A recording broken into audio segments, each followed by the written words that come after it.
ఒక క్షణం నేను కొంచెం వెనక్కి వస్తాను. వెనకటి మా ఇంటికి కాదు, ప్రణగ్రంథంలో గతంలో మనము ప్రణగ్రంథం నుంచి వింటూ వచ్చాం. ప్రత్యక్ష గ్రంథము అని యోహాను భక్తుడు పద్మాసు దీపంలో నేను చూసి వాస్తవిగా లేఖనాలను చదువుతూ వచ్చాను. కనుక ఏదైతే సంఘానికి చెప్పబోతూ ఉన్నాడో ఆ చెప్పబోతున్న సంగతులను ముందుగా బయలుపరిచిన వాడు యోహాను భక్తుడు. కనుక ఇవి ఇప్పుడు జరిగే విషయాలు కావు. పట్టణంలో రాయబడిన ఇవన్నీ కూడా ఇప్పుడు జరగబోయే విషయాలని ఆయన చెప్తూ ఉన్నారు. జరగబోయే సంగతులను మనం చెప్తూ ఉన్నారు. కొన్నిసార్లు అనుకోవచ్చు ఏమిటంటే జరగబోయే సంగతులు మనకెందుకండి, జరగబోయే సంగతులు మనకెందుకు అని చెప్పి అనుకోవచ్చు. కానీ రాబోయే కాలంలో మనకేదైనా మేలకరమైన ఒక స్వాస్థ్యం ఉంటున్నప్పుడు అది అంటుంది ఏమని ఉంది అనే నాకు ఆతృత ఉందంటే కానీ రేపు ప్రభుత్వం మనం చేరుకుంటున్నప్పుడు మనం ఏమై ఉన్నామో నేర్పుకుంటున్నామో అనేది తెలుసుకోవడం తప్పేమి కాదు. కనుక ఈ పాఠ గ్రంథము యేసు యొక్క రాకడ సమయంలో సంఘం ఎత్తబడిన తర్వాత జరిగే సంఘటనని కూడా ఇందులో మనం చూస్తూ వచ్చారు. దీని మూడు భాగాలు గుర్తుంచుకున్నాం కదా. ఒకటి ఆయన ఏమై ఉన్నాడు, రెండు సంఘాల చరిత్ర, మూడు ఆరంభంలో జరిగే విషయాలు, తర్వాత భూమి మీద వచ్చిన తర్వాత జరిగే విషయాలు, తిరిగి ఆ వివాహం జరిగిన వరకు కూడా జరుగుతున్న విషయాలని ఈ అధ్యాయం మనం గ్రహించుకుంటూ వచ్చాం. గతసారి మనము మొదటి సంఘంగా ఉన్నాము, ఎఫెసీ సంఘం గురించి ధ్యానిస్తూ వచ్చాం. ప్రభు చిత్తమైతే ఆరుల సమయంలో ఈ పూట ఈ రెండు సంఘాలని ధ్యానం చేద్దాం. దేవుడు ఇచ్చిన నడిపింపును బట్టి, ఈ వెలుగును బట్టి, సమయాన్ని బట్టి ఉంటే ఒక సంఘమా లేక రెండు సంఘాల ఈ పూట మనం ధ్యానించుకుంటూ వద్దాం. కానీ ఈ పండగంలో ఉన్న ఈ 7 సంఘాలకు కూడా 7 మనం సమయాన్ని గుర్తు చేసుకుంటూ వచ్చాం. కానీ ఏ సంఘములో జరుగుతున్న విషయాలు, ఏ యుగంలో జరిగాయి, ఏ సమయంలో జరుగుతూ వచ్చాయి, ఎప్పటిలా జరుగుతూ వచ్చాయి అనే విషయాలు కూడా మనం ధ్యానించుకుంటూ వచ్చాం. అనగా మొదటి శతాబ్దం నుంచి యేసు ప్రభు యొక్క రెండో రాకడ వరకు కూడా జరుగుతున్న ఆ చరిత్రను ఈ యొక్క 7 సంఘాల గురించి కూడా మనము ధ్యానం చేసుకున్న వారికి మనం కనపడుతున్నాం. రెండోది మరొక విషయాన్ని మనం ధ్యానం చేస్తాం. ఏమిటంటే ఈ 7 సంఘాల చరిత్ర 3 భాగాలుగా మనం గుర్తుపెట్టుకోవాలి. ఒకటి, ఈ 7 సంఘాలలో ఎక్కడో దిక్కున మన సంఘం ఉంటుంది. మనం వెళ్ళే సంఘము ఈ 7 సంఘాలలో ఏదో సంఘాన్ని పోలి ఉంటుంది. రెండోది, మన కుటుంబము ఈ 7 సంఘాలలో ఏదో ఒక సంఘానికి చెంది ఉంటుంది. మూడోది, వ్యక్తిగతంగా మీ భక్తి, వ్యక్తిగత విశ్వాస జీవితము ఈ 7 సంఘాలలో ఏదో ఒక సంఘానికి చెంది ఉంటుంది. అలా ధ్యానం చేసుకోవచ్చు. ఒకవేళ అది ఏ సంఘానికి చెంది ఉందో అలా గుర్తు పెట్టుకున్నప్పుడు ఆ సంఘానికి 7 సంఘాలు ఏం చెప్తూ వచ్చాడు? గద్దించాడా, సరిచేశాడా, మెచ్చుకున్నాడా, మార్పు పొందకున్నాడా, శిక్షించాడా, ఏం చేస్తాడో మనం గ్రహించుకొని ఒకవేళ దేవుడు మెచ్చుకున్నాడు అంటే పర్వాలేదు, కానీ గద్దించి కానీ మార్పు పొందమన్నాడు అని అంటే మనం కూడా మార్పు పొంది సరి చేసుకుని ప్రభు మహిమకరములు లాగున దేవుడు అవకాశం ఇచ్చాడు అని మనం గ్రహించి మనసారి ఉండాలి. చదువుతా 8వ వచనంలో, స్వర్ణాల్లో ఉన్న సంఘముకు ఇలాగూ రాయము. రాసేవాడు ఎవరు? రాయమన్న వారు ఎవరు? రాసిన వారు ఎవరు? రాయమన్నది ఎవరు? రాసుకోడు బాప్తిస్మం యోహానే. సరే, యోహాను భక్తుడే రాస్తూ వచ్చాడు. బాప్తిస్మం యోహాను భక్తుడు రాస్తూ వచ్చాడు. కానీ చెప్పింది ఎవరు? ఆయన తీసుకున్న పోలికలు ఉన్నాయి. ఆయన ఎవరు అంటే 8వ వచనం చదువుతున్నాం చూడండి. మొదటి వాడును కడపటి వాడు నుండి వృద్ధై మరణాత్మకంగా వాడు చెప్పు సంగతులు అన్నారు. 3 విషయాలు. ఆయన మొదటి వాడు అనగా ముందున్నవాడు, రెండు కడపటి వాడు, ఆఖరిలో ఉండేవాడు. ఈ మధ్యలో జరిగిన విషయం ఏంటి అంటే ఆయన మృతి పొంది తిరిగి లేచిన వాడు. ఇప్పుడు మృతి పొంది తిరిగి లేచిన వాడు ఎవరు తెలుసు కదా, ఎవరైనా ఆయన యేసుక్రీస్తు. ఇప్పుడు యేసుక్రీస్తు ఎవరు అంటే ఆయన ముందు ఉన్నవాడు, రాబోయే రోజుల్లో కూడా ఉండేవాడు ఆయనే. ముందున్నవాడు ఆయనే, రాబోయే రోజుల్లో ఉన్నవాడు ఆయనే. కొన్నిసార్లు తత్వం గురించిన విషయాలు కొంచెం మనం కన్ఫ్యూజ్ చేస్తూ ఉంటాయి. ముందున్నవాడు యెహోవా, ఆ తర్వాత ఉన్నవాడు పరిశుద్ధాత్ముడు, మధ్యలో ఉన్నవాడు యేసుక్రీస్తు ప్రభు అని కొన్ని విషయాలు తత్వం గురించి చాలా విషయాలు మనకి అర్థం కాని విషయాలు కూడా కనపడుతూ ఉన్నాయి. కానీ దేవుడు ఎప్పుడు కూడా మనం విడదీయ తత్వమైన వాడిగా ఉన్నాడు, కానీ ఆయన ఏకంగా ఉన్నాడు. నేను తప్ప దేవుడు లేడు అన్నాడు కదా ఆయన.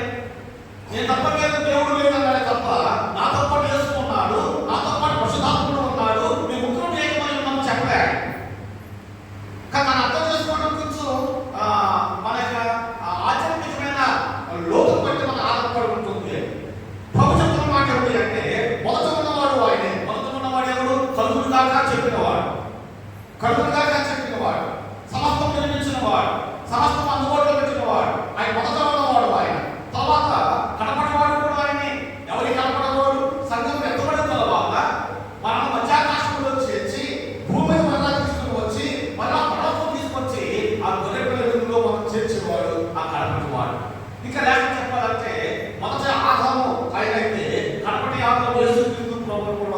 ఉన్నాం. కొన్నిసార్లు బోధించేటప్పుడు సేవలు ఏమంటారంటే రెండో ఆదాము అంటారు. రెండో ఆదాము కాదు. రెండో ఆదాము అంటే అదేంటంటే మూడో ఆదాము కూడా ఉన్నాడని చెప్పాను. ఇది కడపటి ఆదాము చెప్పాను. కడపటి ఆదాము అంటే ఇది ఎవరు లేదు, ఈయన మొదలు ఆయన కడపటి పడి. కానీ ఈ ఇతరు ఎవరు అంటే ఎన్నో మొదలు చూస్తున్న మాట మృతుడై మరణాత్మకుడు వాడు. ఆ ఇతరు చనిపోయాడు, ఎదురు తిరిగి బతికాడు. ఆ ఎదురు చనిపోయాడు, ఎదురు తిరిగి లేచాడు. రోమిల పత్రిక 4వ అధ్యాయం ఆఖరి వచనము 5వ అధ్యాయం మొదటి వచనం చదివితే ఆయన 4వ అధ్యాయం ఆఖరి వచనం చదివితే ఆ ఎదురు చనిపోయాడు, ఎదురు తిరిగి లేచాడు. మనకి జవాబు చూస్తూ ఉంటాం. రోమిల పత్రిక 4వ అధ్యాయము ఆఖరి వచనం. ఆయన మన అపరాధములనే ఆయన అప్పగింపబడ్డాడు, మన నీతిమంతులుగా చేసుకుని మనకి ఏమయ్యాడు? ఆయన యేసుప్రభువు మృతుడయ్యాడు. కారణం ఏమిటి? మన అపరాధములతో మృతుడయ్యాడు, ఇప్పుడు తిరిగి లేచాడు. ఎట్లా ఎందుకు తిరిగి లేచాడు? ఆయన మన నీతిమంతులుగా చేసుకుని ఆయన తిరిగి లేచాడు. యేసుప్రభువు పునరుత్థానం లేకపోతే మనం నీతిమంతులుగా తీర్చబడేవారము కాదు. కానీ మొదటివాడు కనపడేవారు ఎవరు అంటే యేసుప్రభువే. కానీ ఆయన చెప్తున్న సంగతులు ఇవన్నీ కూడా ప్రబలమైన సంగతులు. ఏం చెప్తున్నప్పుడు స్మరణలో సంఘానికి చూడండి ఏమన్నాడు ఆయన? 8వ వచనంలో చదువుతున్నాం కదా, 9వ వచనంలో నీ శ్రమను దరిద్రతను నేను ఎరుగుదును. మొదటి భాగంలో మనం చూసాం. ఏం తెలుస్తుంటే ఆయనకి 7 ఆత్మలు కలిగిన వాడు కాబట్టి వీడు దేవస్తమం మధ్య వివరించిన వాడు 7 సంఘాల మధ్య సంచరిస్తూ ఉన్నాడు. కానీ మొదటి మాట ఒక మాట చెప్పాలి. సంఘం ఎవరిది? సంఘం ఎవరిది? మర్చిపోయారు. సంఘం నాది కాదు, స్టాండింగ్ కాదు, సుందరి కాదు, ఎవరిది కాదు. సంఘం ఎవరిది? ప్రభుని. గుర్తుపెట్టుకోవాలి. వాడి భాషలో దేవుడు కడుతుందనే కానీ ఆ మాట మనం అనకూడదు. ఎందుకంటే బయట మనం దేవుడు ఉన్నారు కదా, బయట వాళ్ళకి దేవుడు ఉన్నారు. ఆ ఏ దేవుడు చెప్పండి. ఇక్కడ వల్లే మా సరౌండింగ్ ఇక్కడ దేవుడు అంటే మనకు ఆలోచన యేసుప్రభువు వస్తాడు. కానీ బయటకు దేవుడు నమ్ముకున్నామంటే మనం వాళ్ళ దయ్యాలు నమ్ముకున్నారా? వారు ఏదో దేవుడు నమ్ముకున్నారు, వాళ్ళ దేవుడు నమ్ముకున్నారు, వాళ్ళు మనం నమ్ముకుంటారు. అది మాకు కాదనుకున్నా వచ్చాం. ఆ దేవుడు ఎవరు చెప్పండి? మా జవాబు ఏంటంటే దేవుడు ఎవరు? కానీ ఆయన మృతుడే తిరిగి లేచిన వాడు. ప్రకటనలో మొదటి అధ్యాయంలో మనం ఏం చదువుతున్నామంటే 7 దీపస్తంభముల మధ్య 7 ఆత్మలు కలిగిన వాడు సంచరిస్తూ ఉన్నాడు. అంటే సంగమం మధ్య సంచరించే ప్రభువుకి ఏం తెలుసు అంటే మన దరిద్రత తెలుసు, శ్రమ తెలుసు, సంఘం ఏ శ్రమ పడుతుందో తెలుసు, సంఘం యొక్క హితలేమో తెలుసు. సంఘం అంటే ఇప్పుడు ఈ గోడ సంఘం అంటే ఎవరు? దీన్ని ఎక్లేషియస్ అని చెప్పండి. ఇప్పుడు బాగు ఎక్లేషియస్ అర్థం ఏంటంటే పిలువబడిన వారు చెప్పారు. పిలువబడిన వారు సంఘం మనకు అర్థం ఏంటంటే పిలువబడిన వారు అర్థం. పిలువబడిన వారు అంటే ఎవరు పిలిచారు, ఎవరిని పిలిచారు? పిలిచిన వాడు ప్రభు ఏమన్నాడు? ప్రయాసపడి భారం మోసుకున్న సమస్తం ద్వారా దాయితరండి అన్నాడు. ఆయన యోధులు అందరూ పిలిచాడు. ఆ పిలుపు నా దగ్గరకు వచ్చింది, ఆ పిలుపు మీ దగ్గరకు వచ్చింది. ఆ పిలుపుని దానికి అన్నాము. ఇప్పుడు మనం ఆయన దగ్గరకు వచ్చాం. ఆయన దగ్గరకు వచ్చాం. ఎందుకు ఆయన దగ్గరకు వచ్చాం? సంఘం అయింది. అపోస్తల కార్యములు మనం చదువుతున్న 20వ అధ్యాయంలో సంఘం కొరకు ప్రాణం పెట్టిన వాడు ఆయన. సంఘం కొరకు ప్రాణం పెట్టిన వాడు కనుకనే సంఘము ఆయన కనుకనే సంఘము స్థిరతగా ఉన్నవాడు, సంఘము పోషిస్తున్న వాడు దగ్గరికి దేవుడు నేను వచ్చాను. సంఘము ఎవరో ఒకరి ద్వారా స్థాపించబడచ్చు, ఎవరో ఒకరి దేవుడు పురమాయించవచ్చు, ఎవరో ఒకరు సంఘము సమకూర్చుకోవచ్చేమో కానీ సంఘము స్థిరతగా ఉన్నవాడు ఆయన. సంఘము ఆయనకు వచ్చాము, సంఘములో చేర్చేవాడు ఆయన, సంఘమును సంచరించేవాడు ఆయన. సంచరిస్తున్న ప్రభువుకి ఏం తెలుసు అంటే నీవేమిటో తెలుసు, నీ శ్రమ ఏంటో తెలుసు, నీ బాధ ఏంటో తెలుసు, నీ ఆలోచన ఏంటో తెలుసు, నీ కన్నీరు ఏంటో తెలుసు, నువ్వు ఏ బాధపడుతున్నావో తెలుసు. ఆ తెలుసు ప్రతి ఒక్కరికి కూడా ఆశ్చర్యం కలిగిన వాడు కనుక ఆయన, అందరూ కలిగిన వాడు కనుక ఆయన నీ బాధ, నీ శ్రమ, నీ దుఃఖము, నీ సంతోషము, నీ బలహీనతలు, నీ ఆ ప్లస్ పాయింట్లు మైనస్ పాయింట్లు అన్ని ఎరిగిన వాడు. అప్పుడు అంటున్నారు నేను ఎదుగుతున్నాను. స్వర్ణ సంఘం గురించి మన చదువు మాటలో స్వర్ణ సంఘంలో లోపమేమి కనపడుతుంది. స్వర్ణ సంఘంలో అంటే మెచ్చుకోలేదు కానీ అంత మాత్రాన పొరపడలే కనపడదు.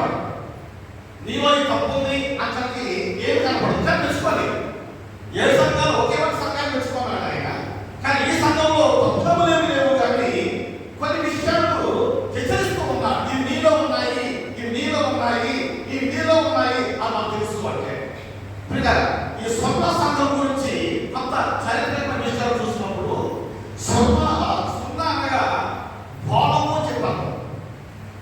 బోళం అనే పదం ఎక్కడ బైబిల్ కనపడుతుంది మనకి?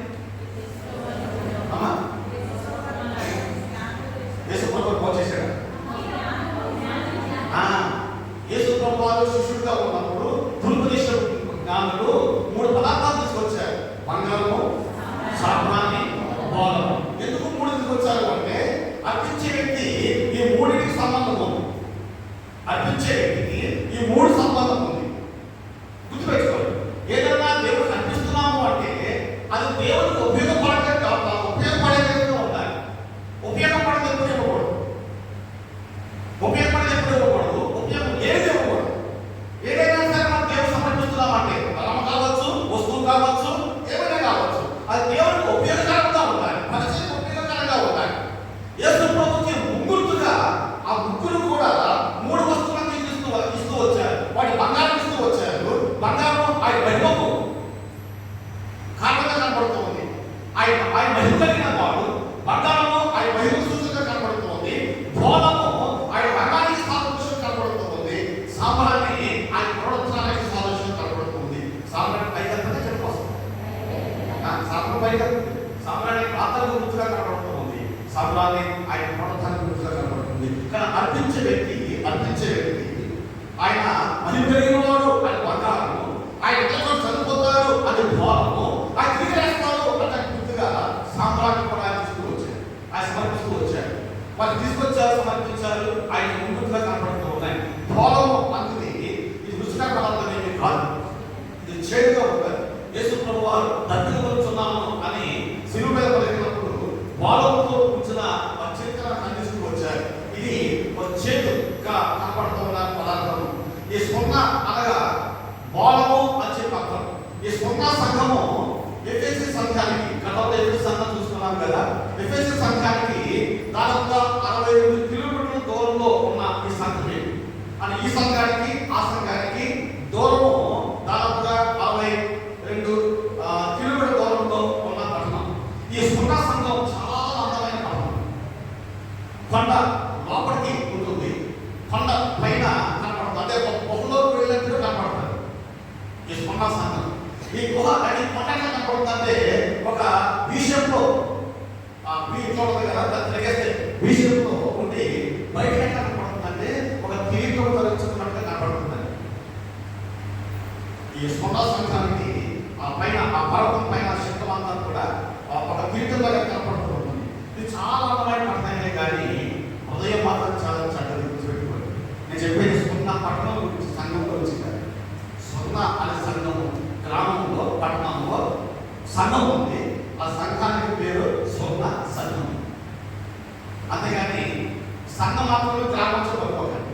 స్వర్ణ అనే ఊళ్ళో, పట్టణంలో, మండలంలో చాలా కుటుంబాలు ఉన్నాయి. ఆ గ్రామంలో సంఘం ఉంది. ఆ సంఘానికి పెట్టిన పేరు స్వర్ణ సంఘం. మనకి బాగా పరిచయం మాట ఏంటంటే కొత్త నిబంధనలో కావచ్చు, లేక బైబిల్లో సంఘానికి పేరు ఏమి లేదు. ఎవరు చూపిస్తారా? సంఘానికి ఏదంటే చాలా ఉంది సంఘానికి. ఈ సంఘంలో పేరు ఉంది, మేమున్న మతంలో సంఘంలో పేరు ఉంది. చాలా సంఘాలకు పేరు పెట్టుకున్నాం. ఒక సంఘం ఒక పేరు. నేను గొప్ప చెప్పాను, బైబిల్లో సంఘానికి పేరు జీవన దేవ సంఘం అనే పేరు ఉంది. కానీ ఆ జీవన దేవ సంఘం అనేది టైటిల్ కాదు. సంఘం యొక్క ఉనికి, సంఘం యొక్క ఉనికి జీవగలిగిన దేవుడు, జీవగలిగిన వారిని ఒక స్పాట చేర్చడం కనుక జీవగలిగిన దేవుడి సంఘము జీవగలిగితే తప్ప మృత పొందింది కాదు అని చెప్పడం కొరకు జీవగల దేవుడి సంఘము అని పేరు. అంతే తప్ప అది టైటిల్ కాదు. జీవగల దేవుడి సంఘం అనేది టైటిల్ కాదు. బైబిల్లో సంఘానికి టైటిల్ లేదు. కారణం ఏంటంటే ఆయన బైబిల్ ఎక్కడ మనం పెట్టాము, ఇది సంఘం ప్రపంచం పెట్టాలి చెప్పడం ఒకే ఒక టైటిల్ లేదు. కానీ వాటిని పంచుతున్న మాట అంటే ఎక్కడైతే ఉంటున్నారో అక్కడ ఉందని చెప్పమన్నాడు. అది దేవుడి సంఘం. కానీ సంఘం అనగా ఎప్పుడు మనం మందిని చూడకూడదు. సంఘం అనగా ప్రభువుని చూడాలి. కనుక ఈ స్వర్ణ సంఘము చాలా అందమైన సంఘమే కానీ ఆ పట్టణంలో ఉన్న వారి హృదయాలు మాత్రము చాలా చక్కగా కనపడుతూ ఉన్నాయి. గతంలో మనము ఒక సంఘానికి ఒక కాలం వచ్చాము. మొదటి శతాబ్దం నుంచి 3వ శతాబ్దం వరకు ఎఫెసు సంఘం గురించి చూసుకు వచ్చాము. ఈ సంఘము సంఘము ప్రారంభ సంఘం చదువుతూ వచ్చాను కదా. ఈ సంఘము 4వ శతాబ్దం వరకు ఉన్న సంఘం ఇది. ఎఫెసీ ఈ స్మరణ సంఘము గురించి మనం చదువుతున్నాం కదా. స్మరణ సంఘము ఎఫెసీ సంఘము 1వ శతాబ్దంలో మాత్రం చెందినది. ఈ స్మరణ సంఘము 1వ శతాబ్దం నుంచి 4వ శతాబ్దం వరకు చెందిన సంఘంగా దీన్ని మనము చదువుతూ ఉన్నాం. అంటే ఆ కాలంలో జరిగిన పరిస్థితులు ఈ సంఘంలో కనపడుతూ ఉన్నాయి. ఈ స్మరణ సంఘం గురించి ఒకే ఒక టైటిల్ ఇవ్వగలం. ఏమిటి అంటే శ్రమ పొందుతున్న సంఘము అనేది. స్మరణ సంఘము శ్రమ పొందుతున్న సంఘం. ఏంటి శ్రమను అంటే మనం చదువుతున్నాం కదా 9వ వచనంలో, నీ శ్రమను నీ దరిద్రతను నేను ఎరుగుదును అన్నాడు. ఆయన తెలుసు. కానీ ఈ సంఘములకు ఒక మంచి బహుమతి ఉంది. ఏంటి బహుమతి అంటే చీర కిరీటం ఇస్తాను అన్నాడు. ఎందుకు చీర కిరీటం అన్నాడు? కిరీటం వల్ల పదం వాడడానికి కారణం ఏంటి అంటే ఈ స్మరణ సంఘం యొక్క బయట ఆకృతి ఒక కిరీటం ధరించినట్టు కనబడుతుంది. కానీ ఈ కిరీటం కాదు, కానీ చీర కిరీటం నీకు ఇస్తాను అని భౌతికంగా చెప్తూ ఉన్నాడు. ఒక పోలికగా చెప్తూ ఉన్నాడు. ఒక ఉపమానంగా చెప్తూ ఉన్నాడు. గతంలో ఒక మాట చెప్తూ వచ్చాడు, బంగారు వీధులు ఇవన్నీ నిజంగా బంగారం పడుతుంది పర్వతంలో. ఎక్కడ చెప్పారు? గతంలో ఎప్పుడు చెప్పకుండా క్షయమైన ఏది కూడా పర్వతం కానీ చేరదు. కంటికి కనపడే ఏది కూడా పర్వతం చేరదు. బంగారం కంటికి కనపడుతుంది. మరి ఏంటి బంగారం అంటే ఆయన మన బంగారం. చదువు ఆయన మన బంగారం. ఆ బంగారం ఆయన చదువు ఒక అలంకార భాషలో ఇక ప్రకటన రాయబడింది అని మనం చదువుతున్నాం. ఈ సంఘంలో ఒక వ్యక్తి పనిచేస్తూ ఉన్నాడు. చూడండి, మనము ఈ యొక్క సంఘం గురించి చదువుతున్నప్పుడు ఈ స్మరణ సంఘంలో పోలికాన్ అనే ఒక వ్యక్తి సేవకుడిగా పనిచేస్తూ వచ్చాడు. ఎవరి పోలికాన్ అనే వ్యక్తి అంటే బాప్తిస్మా యోహాను శిష్యుడు. బాప్తిస్మా యోహాను కొద్దికాలంగా పనిచేశాడు. ఆయన వెళ్ళిపోయిన తర్వాత ఈ పోలికాన్ అనే ఆయన దీన్ని పనిచేస్తూ వచ్చాడు, సేవకుడు పనిచేస్తూ వచ్చాడు. అతను బాప్తిస్మా యోహాను శిష్యుడిగా ఉన్నాడు. 2011 సంవత్సరంలో హసీమారా ప్రాంతం ఉంది పశ్చిమ బెంగాల్లో. అక్కడి నుంచి ఒక అతను ఫోన్ చేశాడు. ఫోన్ చేసి నా పేరు అడిగి అన్నాడు, ఈ ప్రాంతంలో మీకు తెలిసిన వాళ్ళు నాకు నంబర్ ఇచ్చారు, మేము విజయవాడ వెళ్తున్నాము, హైదరాబాద్లో ఒక రోజు ఉండాలేమో, మాకు ఆశ్రయిస్తావా అని అడిగాడు. సరే రండి అన్నాను. 2వ తరగతి వచ్చారు వారు టైంకి. ఇంటికి తీసుకెళ్ళారు. ఎందుకు మీరు విజయవాడ వెళ్తున్నారు అంటే ఆయన ఏం చెప్పాడు అంటే బాప్తిస్మా యోహాను అంటే యేసుక్రీస్తు ప్రభువు సంఘాన్ని ప్రారంభించాడు. క్రైస్తవ సంఘాన్ని, క్రైస్తవ పరిచయ సంఘాన్ని ప్రారంభించి చేసుకుంటే ఆయన తర్వాత బాప్తిస్మా యోహాను కొనసాగిస్తూ వచ్చాడు. దాని తర్వాత యోహాను కొనసాగిస్తూ వచ్చాడు. ఈ కొనసాగించిన దాన్ని పోలికాన్ తిరిగి కొనసాగిస్తూ వచ్చాడు అని కొంతమంది పేరు చెప్పాడు. కొంతమంది పేరు చెప్పి ఇప్పటికీ కూడా శిష్యులు విజయవాడలో ఉన్నారు. ఆయన మీటింగ్ పెడుతున్నాడు. ఆ మీటింగ్ పెడుతున్నాను మీరు అంటూ అన్నాడు, ఇదే దేవుడి సంఘం తప్ప మిగతా ఏమి దేవుడి సంఘాలు కాదు అన్నాడు. మిగతా ఏమి దేవుడి సంఘాలు కాదు, ఇది మాత్రం దేవుడి సంఘము అన్నాడు. అంటూ అన్నాడు, నువ్వు వస్తావా అన్నాడు. ఇది దేవుడి సంఘం, నువ్వు వస్తావా అంటే నన్ను అన్నాను, నేను ఒకవేళ నేను ఆ సంఘంలో పనిచేసేలా ఉంటే నన్ను పనిచేస్తున్న దేవుడు ఏం సేవలు పిలుస్తాడు, ఇంత నాకు పనకు ఇస్తాడు.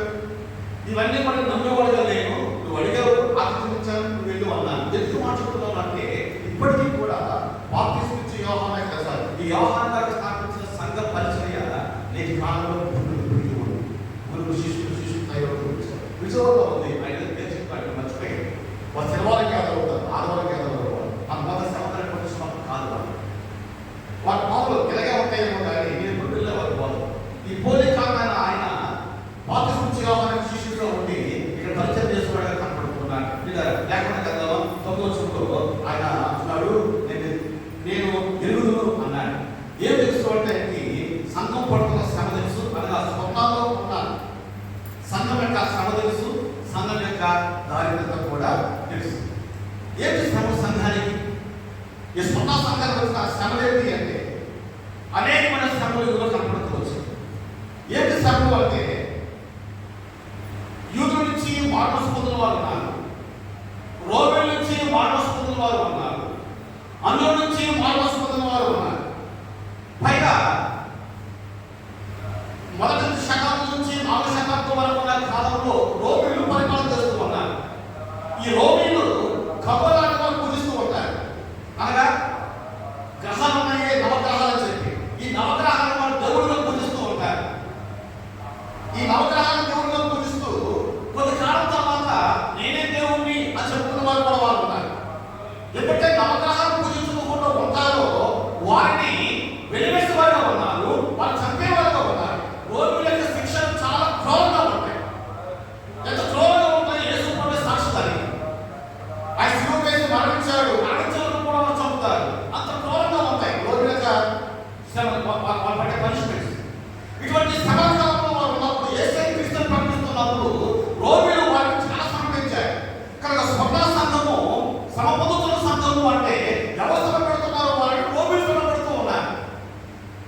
ప్రభువుగా పిలుస్తున్న వారు. కాబట్టి వారు వీరు శ్రమ పెడుతూ ఉన్నారు.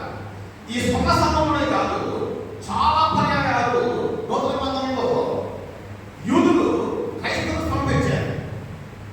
కొన్ని మాటలు చెప్తాను చూడండి. అపోస్తలుల కార్యములు 13వ అధ్యాయము 50వ వచనంలో, అపోస్తలుల కార్యములు యూదులు 13వ అధ్యాయము 50వ వచనం రాయబడుతున్నది. ఆ ప్రభు వాక్యము ఆ ప్రదేశమంతటా వ్యాపించింది కానీ యూదులు భక్తి మర్యాద గల స్త్రీలను ఆ పట్టణపు ప్రముఖులను రేపుతూ ఉన్నారు. రేపుతున్నారు మాట ఏంటంటే యూదులే. సంఘం వాక్యము ప్రబలుతూ ఉంది, వాక్యము విస్తరిస్తూ ఉంది, ప్రకటించేవారు ప్రకటిస్తూ ఉన్నారు, యేసయ్య క్రీస్తు ప్రకటిస్తూ ఉన్నారు. వాక్యం వచ్చారు యూదులు వచ్చి ఆ పట్టణంలో ఉన్న కొంతమందిని రేపి వారి వ్యతిరేకంగా వారు చేతుల కొరకు ఈ మాటలు చూడండి. 50 చదువుతారు కదా, హింస కలగజేసి వారిని తమ ప్రాంతం నుండి వెళ్ళగొట్టింది. ఎవరు వెళ్ళగొట్టారు? వాక్యం చెప్తున్న వారిని. నేను అన్నప్పుడు ఆయా ప్రాంతాల వాక్యం వెళ్ళినప్పుడు బస్సులో కూర్చుంటే ఆ కిటికీ పక్కనే కొన్ని బోర్డు కనపడతాయి. మా గ్రామంలో అందరూ హిందువులే, వేరే మతం వారు మా గ్రామానికి రావద్దు అని చెప్పి కొన్ని బోర్డు కనపడతాయి. ఒకవేళ మీరు కూడా చూడాలనుకుంటే కోవూరు నుంచి రాజమండ్రి వచ్చేకి గొడవ కూర్చోండి. అవులకు పోతాడని తెలిసిన ఊరు వస్తుంది. ఆ ఊరు దగ్గర ఒక బోర్డు. మా ఊరంతా హిందువులే, మతసారి ఎవరో ఊరు రావద్దు వచ్చే బోర్డు. నేను కర్నూలులో బోర్డు చూశాను, నంద్యాల బోర్డు చూశాను. మరి తెలంగాణ అక్కడ చూడలేదు కానీ ఆంధ్రలో చూస్తున్నాను బోర్డు. వెళ్ళగొట్టింది. ఇప్పుడు వెళ్ళగొట్టదు కదా. ఇప్పుడు సంఘటనలు ఉన్నాయండి. ఇప్పుడు వెళ్ళగొడుతున్నారు. ఆ ఊరు రావద్దు అంటున్నారు, మా ప్రాంతం రావద్దు అన్నారు. అంతేకాండి ఒక 30 సంవత్సరాల క్రితం చీపట్లో వెళ్ళగొట్టలేము మనం. ప్రాణభయంతో చంద్రబాబు లేదు ఇక్కడ. ఎంత భయంతో ఉన్నామో ఇక్కడ, ఎంత భయంతో ఉన్నాము. కాపలా కాస్తున్న వారు ఎవరు వస్తారేమో, వెనకాల వీధిలో ఉన్నప్పుడు కాపలా కాస్తున్న వారు ఎవరు వస్తారేమో. ఎంత భయంతో ఉండేవారు, ఎంత భయంతో ఉండేవారు. ఇది మన సంతోషం కలుగుతుందంటే కానీ సంఘంలో అనాడు ఉన్నాయి, ఈనాడు ఉన్నాయి, ఆమె కాలంలో సంఘం ఉంటాయి. శ్రమం లేనిదే సంఘం లేనే లేదు. కానీ క్రైస్తవమైన మనం శ్రమపడుతున్నాము అంటే దాని వెనకాల జీవితమైన బహుమతి ఉంది. క్రైస్తవమైన ఇబ్బంది పడుతున్నాము అంటే ఆనందము ఉంది. సంఘంలో శ్రమలు ఉన్నాయి, స్వర్ణ సంఘానికి శ్రమలు ఉన్నాయి. 14వ అధ్యాయము అపోస్తలుల కార్యములు యూదులు చేసే క్రమంలో చూస్తున్నాం కదా. అపోస్తలుల కార్యములు 14వ అధ్యాయము 1వ వచనంలో ఈ మాట ఈ రీతిగా రాయబడి ఉంది. ఈకొనియలో జరిగింది ఏమనగా, వారు కూడి యూదుల సమాజ మందిరములో ప్రవేశించి జాగ్రత్తగా పోల్చిన అనేకులు యూదులను తీసుకెళ్తులను విశ్వాసము ఉంచిరి అని చదువుతున్నాను. 2వ వచనంలో అయితే అవిధేయులైన యూదులు ఎవరంట? ఎవరి యూదులు? అబ్రాహాము సంతానమేగా. అబ్రాహాము సంతానమే, ఎప్పుడు జాగ్రత్తగా ఉన్నవారే. ఈ యూదులు ఏం చేస్తున్నారు? వారు అన్ని జనులను పురుకొల్పారు. ఎంత ఆశ్చర్యం ఇది! అక్కడేమో యూదులను పురుకొల్పారు, ఇక్కడే బయటకు వచ్చి అన్ని జనాన్ని కూడా పురుకొల్పి ఏం చేస్తున్నారు? వారు వారి మనసు సోదరులతో కనపరిచేది, మతపరిచేది. 5వ వచనం చదువుతామా? మరియు అన్ని జనులను యూదులను తమ అధికారంతో కలుసుకున్నారు. ఇక్కడ అధికారం కూడా వచ్చారు. 19వ వచనం చదువుతామా? 19వ వచనం. అంత్యోదయుడు ఈ పేరు నుండి యూదులు వచ్చి జనసమూహం తమ పక్షముగా చేసుకుని పౌరుల మీద రాళ్ళు నుండి అలా చనిపోయాను అనుకొని పట్టణంలో పడకి అది ఈడ్చుకుని పోయేది. స్వార్థపడుతున్న శ్రమలేవి, సంఘాలతో శ్రమలేవి. ఈనాడు పడుతున్న శ్రమను చూసి అయ్యో పట్టణమే కానీ మనకన్నా ముందుగా అపోహలు పడ్డ శ్రమ చూసుకోవాలి. ఈడ్చుకుపోయాడు. ఇది మన శ్రమలో బయట వచ్చేయేమో కానీ ఆనాడు శ్రమలు లోపడించే వచ్చాయి. కానీ స్వర్ణ సంఘంలో శ్రమలు ఉన్నాయి. శ్రమలో బయట సంఘం ఇది. కానీ సంఘం అనగా శ్రమ కలిగిన సంఘం. యేసు ప్రభు శ్రమ పడ్డాడు, మనకు కూడా శ్రమలు ఉన్నాయి. అలాగే ఆయన నామములో నీకులో కూడా శ్రమలు ఉన్నాయి. సంఘం శ్రమలోనే పయనించాలి, శ్రమలోనే పయనించాలి. కనుక ఇక్కడ మళ్ళా సుమర సంఘానికి వచ్చినప్పుడు శ్రమ అన్నాడు, తర్వాత దరిద్రత అన్నాడు. దరిద్రత అన్నారు. రోమిలు వీరిని కనుక క్రైస్తవంలో ఉన్న వారిని వారి దేవతను పూజించడం లేదని, వారి భక్తి చేయడం చదవడం లేదని, వారి పనులు చేయడం లేదు అని దొంగగా వచ్చి మీ దగ్గర ఆస్తుపాస్తులు పశువులను కూడా తీసుకెళ్ళిపోయేవారు, దోసుకెళ్ళిపోయారు. మీ దగ్గర ఆస్తులు లేదు కాబట్టి ఇప్పుడు ఎట్లా ఉన్నారంటే దళితులుగా ఉన్నారు. పొలాలు ఉన్నాయి, వాళ్ళు ఆక్రమించుకున్నారు. పశువులు ఉన్నాయి, రోడ్లు ఎత్తుకుపోయారు.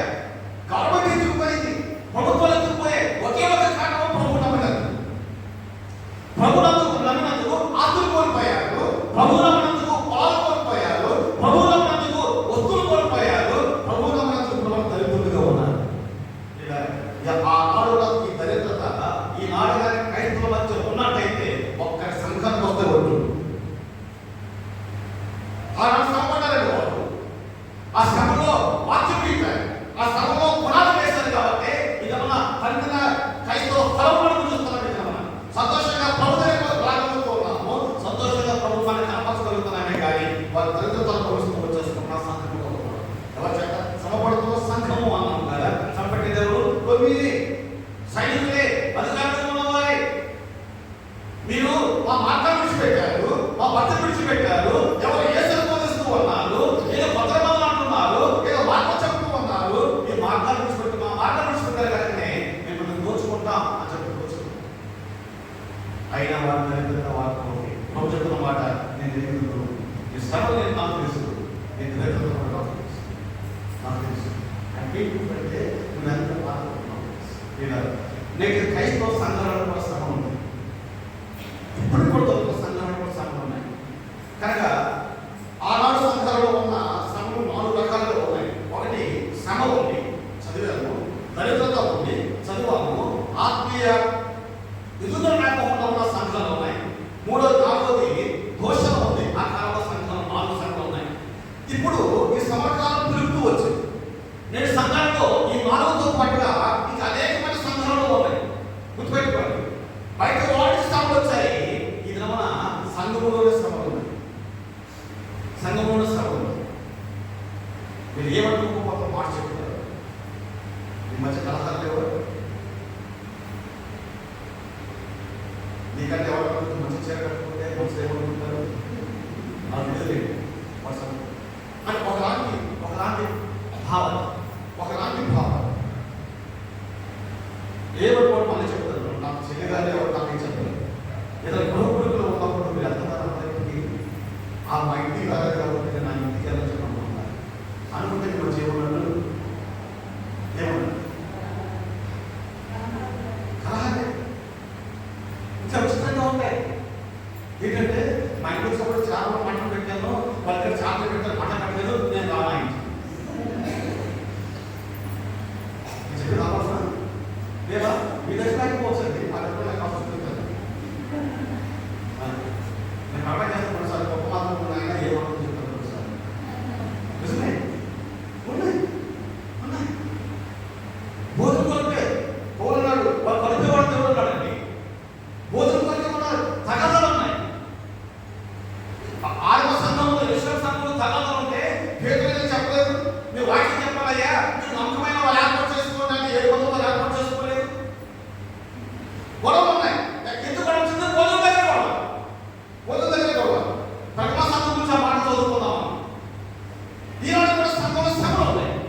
కాబట్టి ముందుగా చెప్పాను, ఈ స్పందన సంఘం యొక్క జాగ్రత్త మన జీవితంలో ఉందా, మన సంఘంలో ఉందా, ఉంటే కానీ మనం సరి చేసుకోవాలి. శ్రమలు ఉన్నాయి. ఈ గమన సంఘంలో సరైన శ్రమలు ఏమిటి అంటే సంఘంలో ఉన్నవారే చూస్తున్న సంఘం. వీళ్ళకేమో బయట రోడ్డు చూసి శ్రమ ఉంది. ఇది మన సంఘానికి, మన స్థానిక సంఘాలకి, మనలో ఉన్నవారు వచ్చే శ్రమ కలుగుతూ ఉన్నాయి. రొట్టె గురించి శ్రమ పెడుతూ ఉన్నారు. ఒకటి అపహాస్యం చేస్తూ ఉన్నారు. మనం ఎవరు అపహాస్యం చేసేది బయట కాదు. మనతో పాటు కలిసి పాటలు పాడేవాళ్ళే, మనతో పాటు కలిసి ఆదరణ రొట్టెలు చేయాలి, మనతో పాటు కలిసి దేవాలయం స్తోత్రం చెప్పుకోవాలి. మనం అపహాస్యం చేస్తూ ఉన్నారు. సంఘానికి కలిగిన శ్రమలు ఇవన్నీ కూడా వ్యక్తిస్తున్నారు. మనం వ్యక్తిస్తున్నారు. బహుశా పక్కన వాళ్ళే కావచ్చు, ఇప్పుడు పక్కన కూర్చున్నారేమో కావచ్చు, లేకపోతే మన వారిని వ్యక్తిస్తారు. వ్యక్తించవచ్చు కూడా కొంచెం పైగా. ఇలా ఈనాడు సంఘంగా ఉన్న వారికి కలుగుతున్న శ్రమలన్నీ కూడా అపహాస్యం చేస్తారు, వ్యక్తిస్తారు, అబద్ధాలు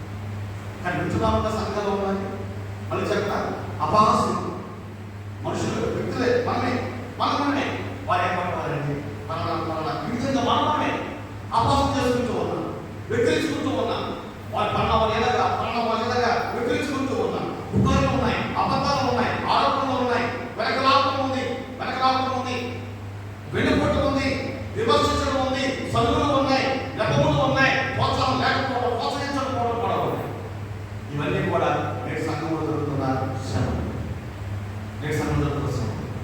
ఇక్కడ ఇంకో మాట ఏముందంటే 9వ వచనంలో ప్రణాళికను చదువుతున్నమాట, ఈ శ్రమను నేను తల్లిదండ్రులను నేను ఎరుగుతున్నాను. వీరికి శ్రమను తలతో పడ్డ దోషాలు కూడా ఉంది. ఎంతోమంది దూషిస్తున్నారు. ఎందుకు ఇవన్నీ నువ్వు ఇంత శ్రమ పడుతున్నా, ఎందుకు ఆ విగ్రహాలకు రాకూడదు, ఎందుకు మన దేవుడిని పూజించకూడదు? మీ పితరులు వాటిని గమనించుకున్నారే కదా, మీ పితరులు వాటి వెనకాల ఉన్నవారే కదా, మీరు అక్కడ చూసుకున్నారే కదా, ఎందుకు మీరు ఇబ్బంది పడతారు?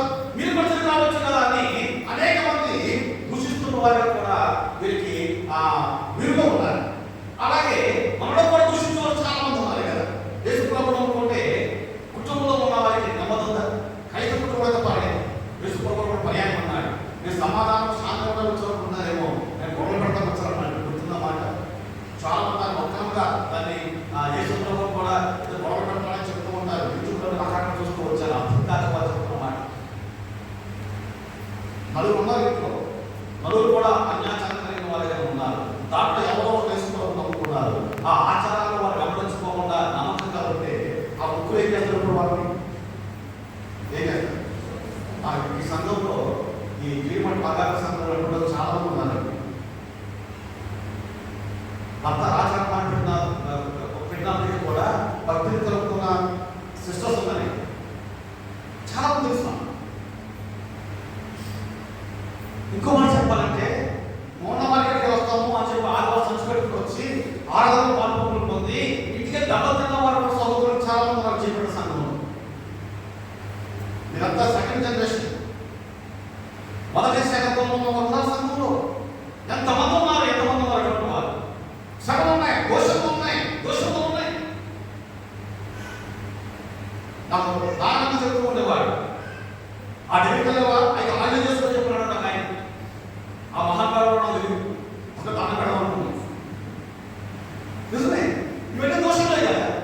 వెళ్ళదు వల్ల దానికి, వెళ్ళదు వాక్యం పెట్టడానికి, వెళ్ళదు దేవుడితో గడపడానికి. కానీ ఇంటికి వెళ్ళాక అనేక సహోదరులు మన చాలా మంది ఉన్నారు, చాలా మంది ఉన్నారు. సంఘములకు దోషములు ఉన్నాయి, సంఘంలో దోషములు ఉన్నాయి. దీనికి శ్రమలు పడుతున్నప్పుడు ఒకే ఒక మన పొరపాటు ఏంటంటే, అది నాకు తెలుసు.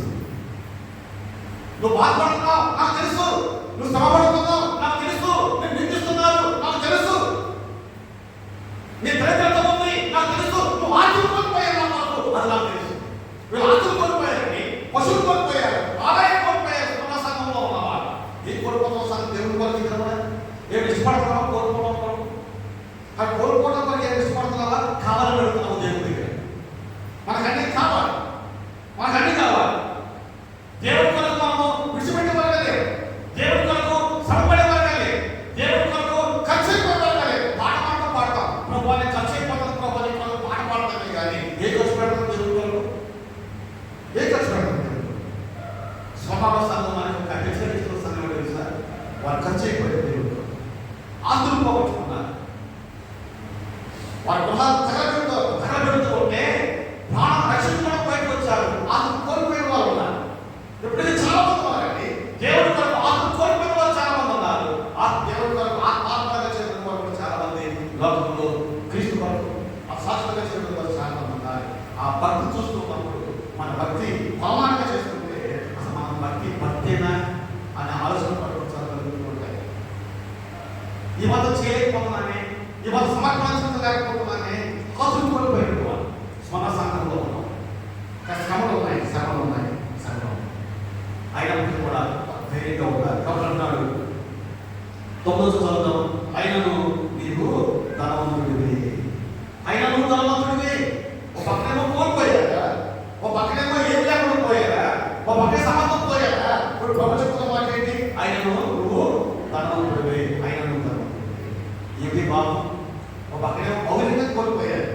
కానీ ప్రభు అంటున్నాడు, బహిరంగమైన ఆస్తి కాదు కానీ ఆయన కావాల్సింది నీతి న్యాయం ధర్మం ధరించే ధనం నీలో సమృద్ధిలో ఉంది అని ప్రభువాలు తెలుసుకుంటారు.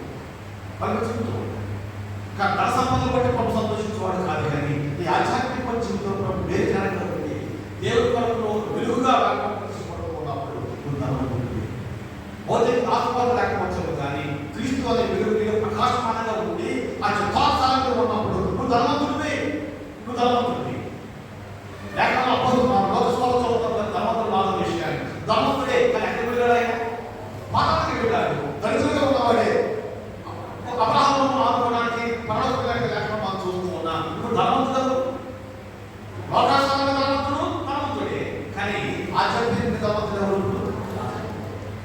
ఇటువంటి ధనం కలిగిన వారిగా మనం ఉన్నాం. శ్రమలస్తాయని పారేట వాళ్ళు చాలా మంది ఉన్నారు. శ్రమలస్తాయని దొంగలు చాలా మంది ఉన్నారు. శ్రమలున్నాయని పెట్టుబడి పడిపోయి ఏడ్చే వాళ్ళు చాలా మంది కనపడుతున్నారు. కానీ శ్రమలు పిలిస్తేనే జీవితం, శ్రమలో ఉంటేనే దేవుని యొక్క బహుమతి పొందుకున్న వారు కావచ్చు. ఇన్ని శ్రమలు వచ్చాయి కానీ వారి విశ్వాసం ఏనాడు వారు ఏనాడు వాళ్ళు వెళకించలేదు. విశ్వాసం స్థిరంగా ఉన్నారు. ఏమి నమ్మారు ఆ నమ్మిన వారు పట్టుకున్న వారు యేసుప్రభువు నమ్మారు, వాక్యం వెంబడిస్తున్నారే కానీ విశ్వాసం మీద పునాది కలిగిన వారిగా ఉన్నారు. విశ్వాసంగా పిలవడుతున్నారే కానీ మీ విశ్వాసంగా సాగంగా తలగంగా నిజంగా దేవుడు నమ్మలేని పట్టుకుంటూ ఉన్నారు. కొన్ని సంవత్సరాల క్రితం జరిగిన సంఘటన గురించి చేస్తారు. భవిష్యత్తు చెప్పారు లేదు, తెలియదు, చెప్పడం వల్లే చెప్తారు. ధనాల దగ్గర ఒక ప్రాంతం ఉంది, కూచిపూడి అని. ఆ ఊరి పేరు కూచిపూడి. కూచిపూడి డ్యాన్స్ వస్తుంది, నేను నేర్చుకున్నాను కదా. ఆ ఊళ్ళో ప్రాంతం ఉన్నాయి. 4 కుటుంబాలకు చెందిన మాల కులస్తులు యేసుప్రభువును అనుకున్నారు. వారు ఎవరు వాక్యం చెప్పడం వాటి భయపడలేదు. వారి ప్రజాత్మకు 4 కుటుంబాలు వెళ్ళి వాక్యం విని మరణం వస్తూ ఉంటే ఆ గ్రామంలో ఉన్న వాళ్ళందరూ కూడా ఏకమై అన్నారు, మీరు ఏదో మతాన్ని అనుకున్నారయ్యా, ఈ మతం సంబంధం కాదు, కాబట్టి మిమ్మల్ని 4 కుటుంబాలు వెలివేస్తున్నాం అని చెప్పి ఆ 4 కుటుంబాలు ఊరంతా వెలివేశారు. వెలివేయమంటే వాళ్ళ రేషన్ ఇవ్వకూడదు, వాళ్ళకి పనులు ఇవ్వకూడదు, ఉమ్మడి చెరువులు ఉంటాయి దాంట్లో నీళ్ళు ఉంచుకోకూడదు, ఏదో షాప్కి వెళ్ళి కొనుక్కోకూడదు, ఎవరు వాళ్ళతో మాట్లాడకూడదు, ఏ విధంగా సహాయం వాళ్ళు చేయకూడదు, కూలి పనులు లేవు, కనీసం తాకి మంచి లేవు, చెరువులుగా ఉంచుకోవాలి. నిబంధనలు ఎక్కువ వచ్చారు, ఇవన్నీ చేస్తూ వచ్చారు. 4 వారాలు ఆ 4 కుటుంబాల వారు కూడా మోకరించి ప్రార్థన చేస్తూ వచ్చారు.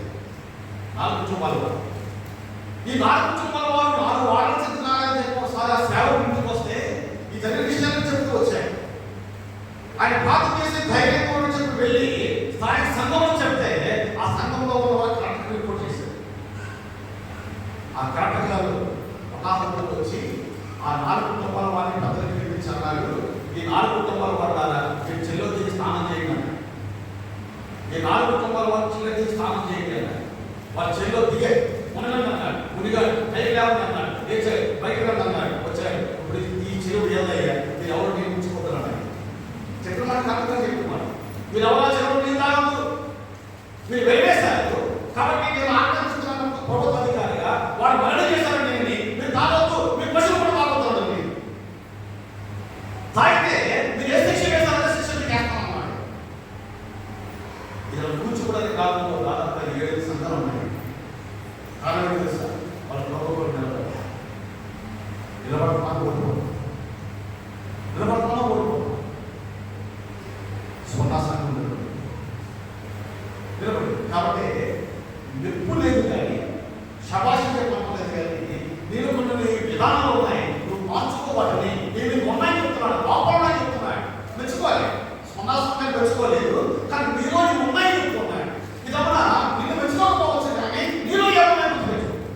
శ్రమలు ఉన్నాయి, బాగానే ఉంది. ఇక్కడ చెప్తున్నాం చూడండి 10వ వచనం లేక 9వ చూడండి. ఇంకా ఈ మాట ఏంటంటే తాము యూదులు అని చెప్పుకోవచ్చు, యూదులు కాక సాతాను సమాజపు వారి వల్ల నీకు కలుగు దోషణ నేను ఎదుగుతూ ఎవరు మీరు యూదులు కాదు కానీ యూదులేనంట.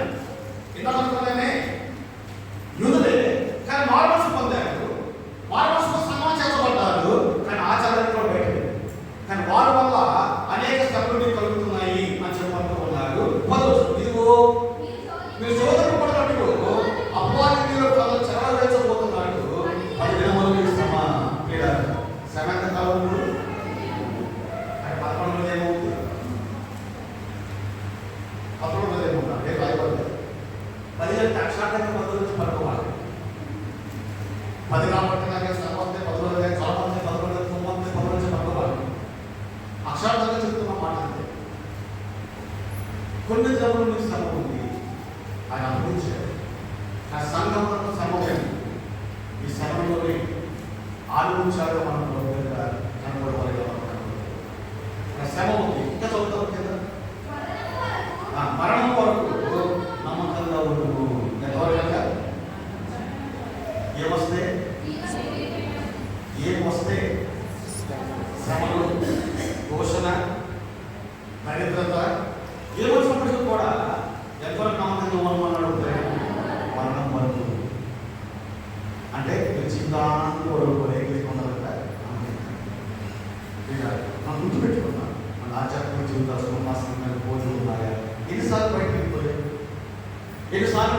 కలిగితే దేవునికి తెలుసు. ఎన్నిసార్లు బాధ కలిగితే అన్నతో మానుకున్నాం, ఎన్నిసార్లు ఇబ్బందులు కలిగితే నీకు నాతో మానుకున్నాం, ఎన్నిసార్లు సేవకుల కోసం కలిగిన మాటలు మాట్లాడుతూ వచ్చాను.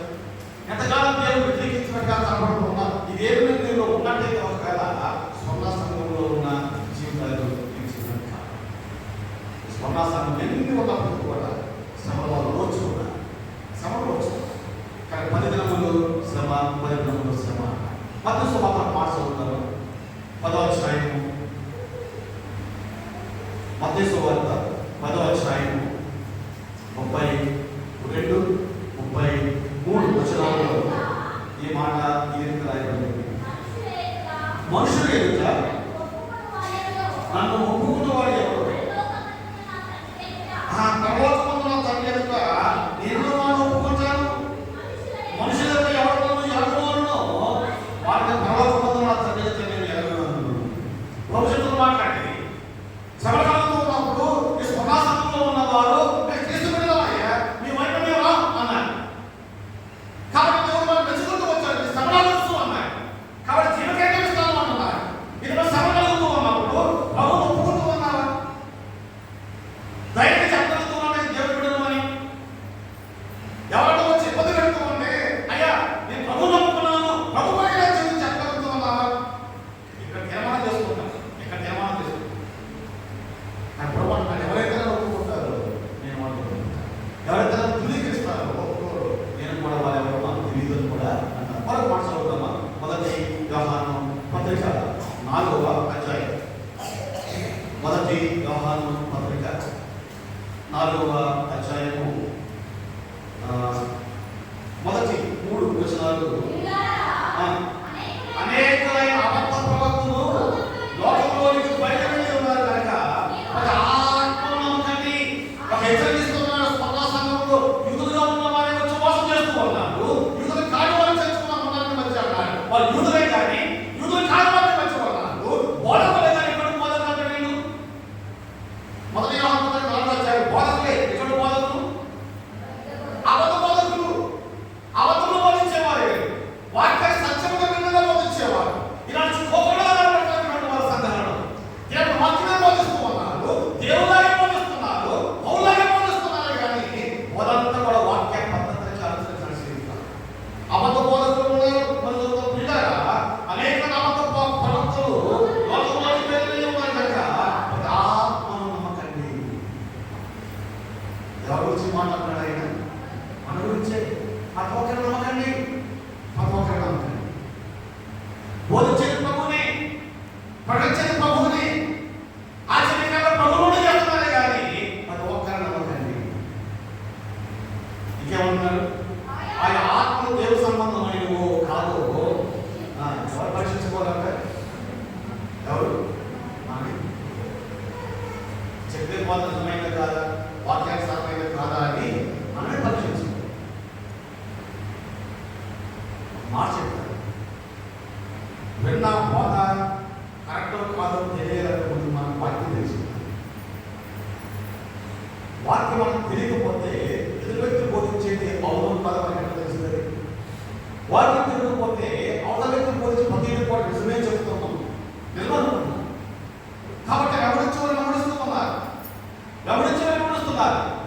ఏమంటున్నారంటే వాళ్ళు బాగా చదువుకున్నారు, వాళ్ళు ట్రైనింగ్ అయ్యారు, లేకపోతే వాళ్ళు తగ్గుడు అయ్యారు, విదేశాల్లో ట్రైనింగ్ అయ్యారు, మంచి వాక్యం బోధిస్తున్నారని చెప్పంటున్నారే కానీ వాక్యం బోధించే బోధ వాక్యానుసారమైనది కాదా అవునా అనేది అనుకుంటున్నాం.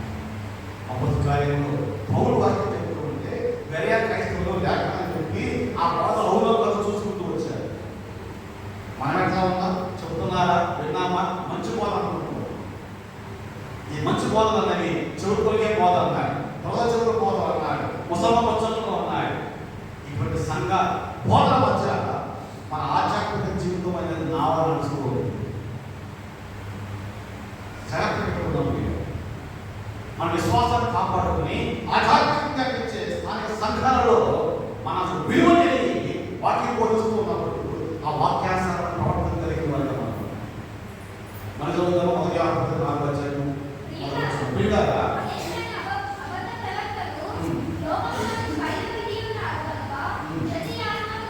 అది ఆత్మను నమ్మక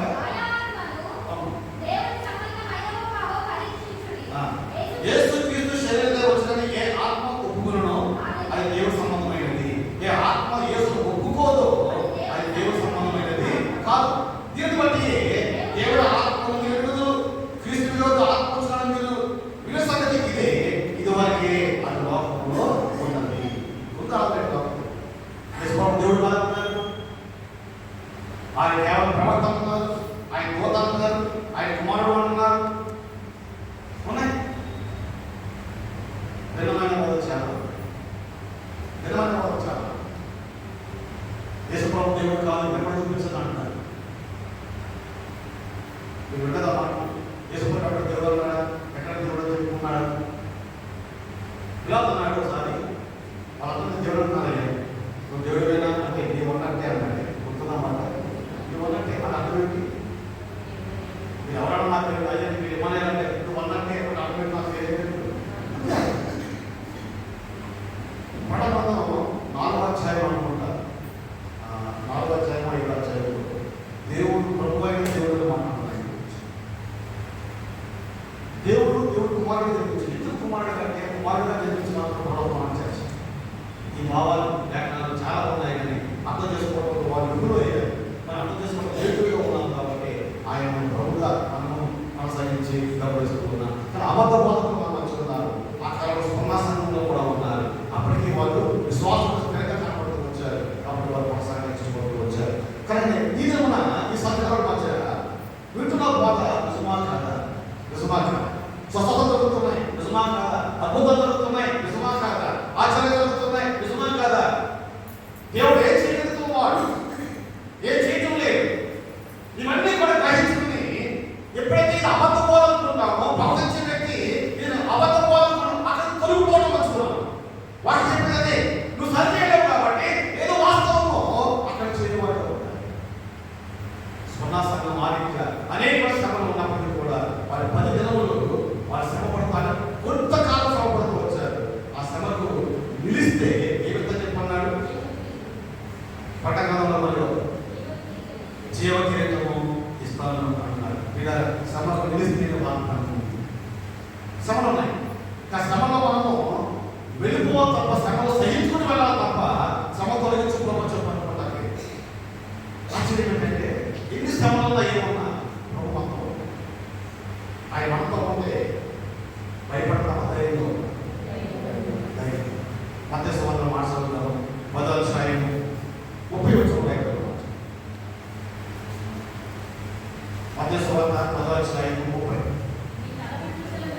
మీ తలవెంట్రులు లెక్కింపబడి ఉంది కనుక ఏమన్నాడు ఆయన? మీ లెక్క చదువుతుంది, భయపడద్దు, మీరు ధైర్యంగా ఉండండి అన్నాడు. ధైర్యంగా ఉన్నాడు. 2వ కొరింథీ పత్రిక 4వ అధ్యాయం 11వ వచనం. 2వ కొరింథీ 4:11 వచనం. కాబట్టి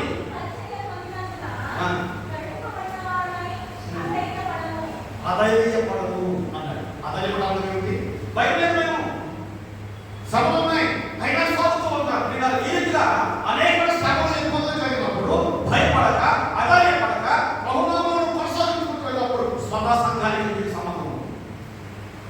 వారి వాగ్దానం చేశారు జీవకీర్తము. అదే జీవకీర్తాన్ని మనకు కూడా ఇవ్వడం మనకు ఆయన ఇష్టపడుతున్నారు. కనుక స్వర్ణ సంఘం యొక్క చరిత్రను మనం చూస్తూ వచ్చాము. మరోసారి ఈ భాగాలు మనం చూస్తున్నప్పుడు 12వ వచనం గురించి ఈ భాగాన్ని వెళ్తున్నాం. పెర్గమ సంఘము గురించి మాట్లాడుతూ చదువుతున్నాం. పెర్గమ సంఘం గురించి రాయబడుతున్న మాట ఏంటి? 12వ వచనంలో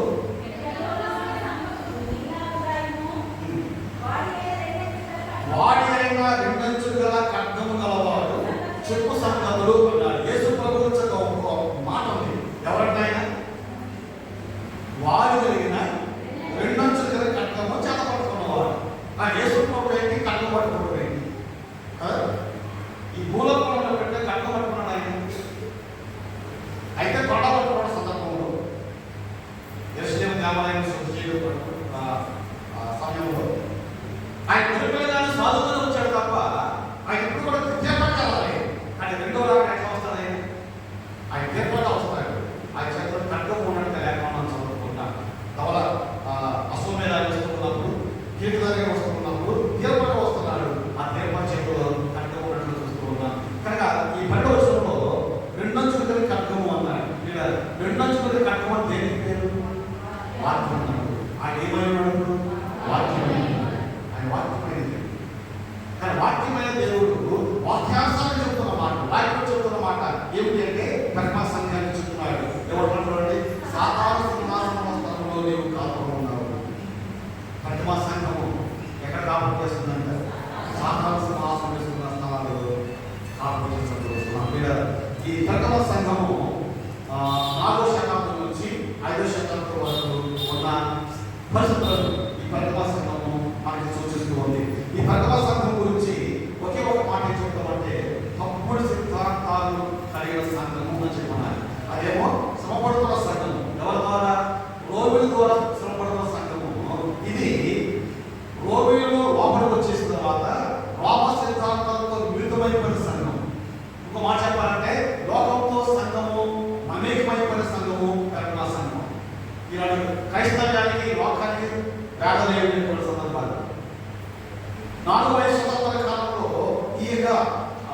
సంఘం యొక్క పెర్గమ సంఘం గురించి ఈ మాట రాయబడుతున్నాయి. పెర్గమ సంఘము ఒక మాట ఉందంటే కల్తీ చేయడం సంఘం అని పేరు. పెర్గమ సంఘం అంటే కల్తీ. ఇలా భక్తి కల్తీ అయిపోయింది. నా మాట నిజమా కాదు? ఆ భక్తి కల్తీ అయిపోయింది. ఎంత కల్తీ అయిందని అప్పుడప్పుడు గమనిస్తూ ఉంటారు. ఆ బాప్తిస్మ దగ్గర వీడియో తిరిగి ఆ బాప్తిస్మ వ్యక్తి కంటే చేసుకోవడం నమ్ముతావా కలిగినగా ముందు వస్తున్నా అన్నారు కదా. నమ్ముతానే వాడొస్తుందా ఆ పొద్దున్న పాపక్షమాపణ జరిగిందా జరిగిందయ్యా. ఎస్ఆర్ చేస్తారు. ఎస్ఆర్ ముంచుతా పైకి వెళ్తాము. వాడు బాగున్నాడు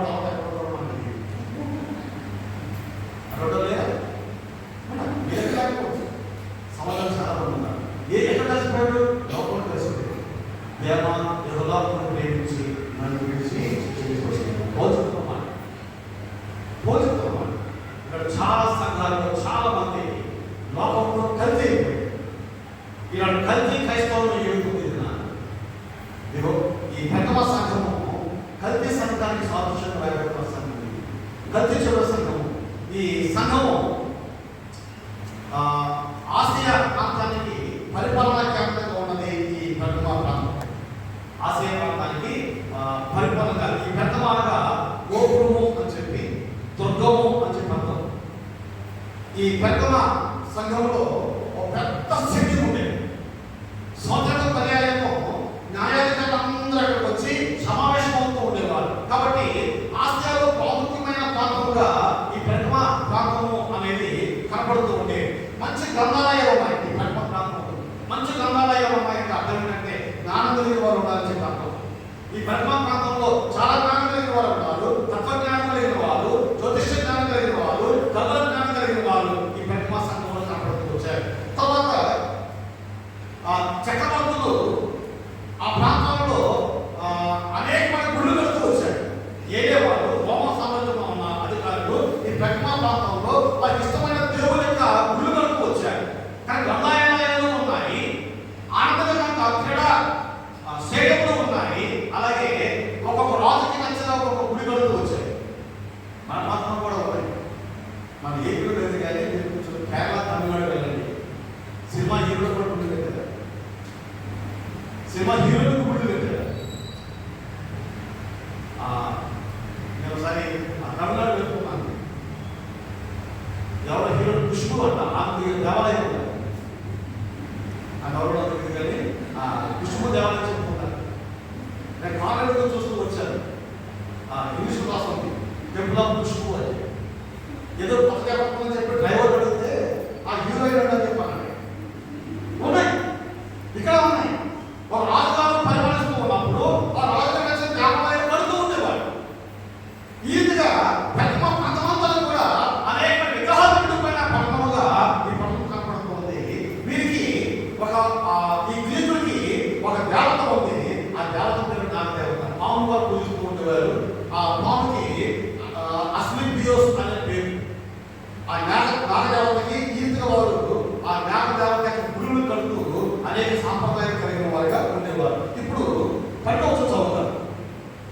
వాక్యమైన దేవుడు చెప్తున్న మాట ఏంటంటే సాతాను సింహాసన స్థలంలో నువ్వు కాపాడుతున్నావని నేను తెలుసుకున్నాను. వారే ఉన్నారా? మనం కూడా సాతాను సంబంధమైన అధికారంలో మరి మనం చదవండి. యోహాను సువార్త 12వ అధ్యాయము 31వ వచనం. యోహాను సువార్త 12వ అధ్యాయము కొంచెం అనుకున్న లోకములకు తీర్పు కలుగుతున్నది. ఏ అధికారి అంటే లోకానికి అధికారి ఉన్నాడు, లోకాధికారి ఉన్నాడు. ఆ మన భవిష్యత్తు మాటలే లోకాధికారి ఉన్నాడు అంటున్నాడు. 19వ అధ్యాయం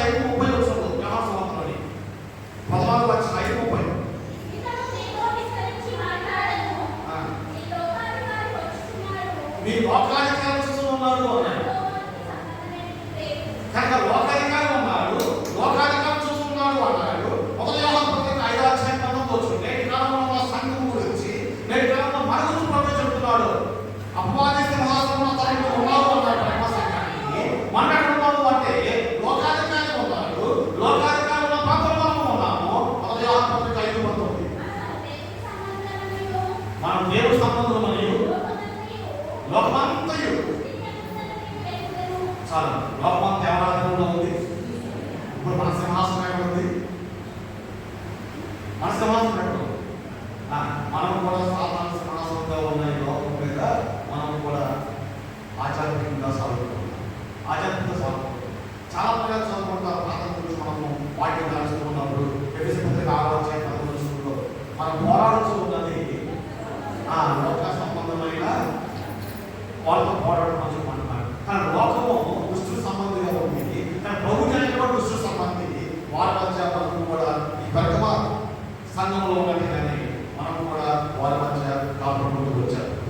ఎందుకు సాధారణ సింహాసనం ఉన్న స్థలంలో కాపుకున్నావు అని చెప్పంటూ 11వ వచనం ఒక కొన్ని మాటలు మనం చదువుతాం. చూడండి, ప్రకటనలోని 2వ అధ్యాయము 11వ వచనంలో సాధారణ సింహాసన స్థలంలో కాపుకున్నావు మరియు సాధారణ కాపుకున్న ఆ స్థలంలో ఆయన విశ్వాసమై ఉండి నన్ను కూర్చో సాక్షి అయిన అంత్యపయ అనువాడు నీ మధ్యన చప్పబడ్డ దేవుడు నీవు నా నామం గట్టిగా చేపట్టింది. అంత్యపయ అనే ఈ వ్యక్తి ఉన్నాడు. ఇతను ఎవరు అంటే బాప్తిస్మము యోహాను యొక్క శిష్యుడిగా ఉన్నవాడు. ఇతను హతసాక్షిగా చేయబడ్డాడు. ఈ అంత్యపయ అనే వ్యక్తి ఈ ఓర్పుని చాలా స్థలం పెట్టారు. దీని గురించి చరిత్ర ఏముంది అంటే ఈ సంఘంలో ఆయన వాక్యం చెప్తూ ఉన్నప్పుడు ఈ క్రీస్తు వచ్చి ఓర్వేలు వచ్చి నువ్వు ఈ మతం విడిచిపెట్టి ఆ మతము అని చెప్పి పండుగ చేస్తారు రాను అన్నప్పుడు ఆయన్ని ఒక అగ్ని కనకము కలగజేసి ఆ నిప్పులో పడడానికి ఇష్టపడుతూ ఉన్నాడు. ఆ నిప్పులో తోసేకి ఇష్టపడుతూ ఉంటే ఆ అన్న మాట తెలుస్తారు. ఆ అన్న మాట తెలుస్తారా, నేను కానీ ఈ నిప్పులో పడకపోతే నేను నరకమైన నిప్పులో పడాలి అన్నాడు. ఈ నిప్పులో నేను పడకపోతే ఆయన సాగకపోతే నీ మాట వింటే నన్ను బతుకుతాను. నేను బతికితే నేను నరకానికి వెళ్తాను. కాబట్టి ఆ నరకంలోకి వెళ్ళి కన్నా ఈ నిప్పులోకి వెళ్తా మంచిదని చెప్పి ఆ నిప్పులోకి వెళ్తే ఇష్టపడ్డాడు. కానీ ఆ జ్వాలలు ఆయన కాల్చలేకపోతే కత్తితో పొడిచి ఆయన చంపినట్టుగా లేఖనాల్లో చరిత్రలో చూస్తూ ఉంటాను. ఈ రీతిగా అసాక్షిగా చేయడం వారు ఆంధ్రంలోనే ఉన్నారు. మన స్టెఫన్ చూస్తూ ఉన్నాము. ఆ తర్వాత ఎంతో మంది క్రీస్తు కొరకు అసాక్షిగా చేయడం వారు చాలా మంది ఉన్నారు. దాన్ని చెప్తూ ఉన్నాడు ఇక్కడ. అతను ఈ మధ్య ఉన్నాడు, అతను అసాక్షిగా ఉన్నాడు, వారి మనం చంపుతారు అన్నాడు అంటూ ఇంకొకరు మాట్లాడుతూ చూడండి కదా.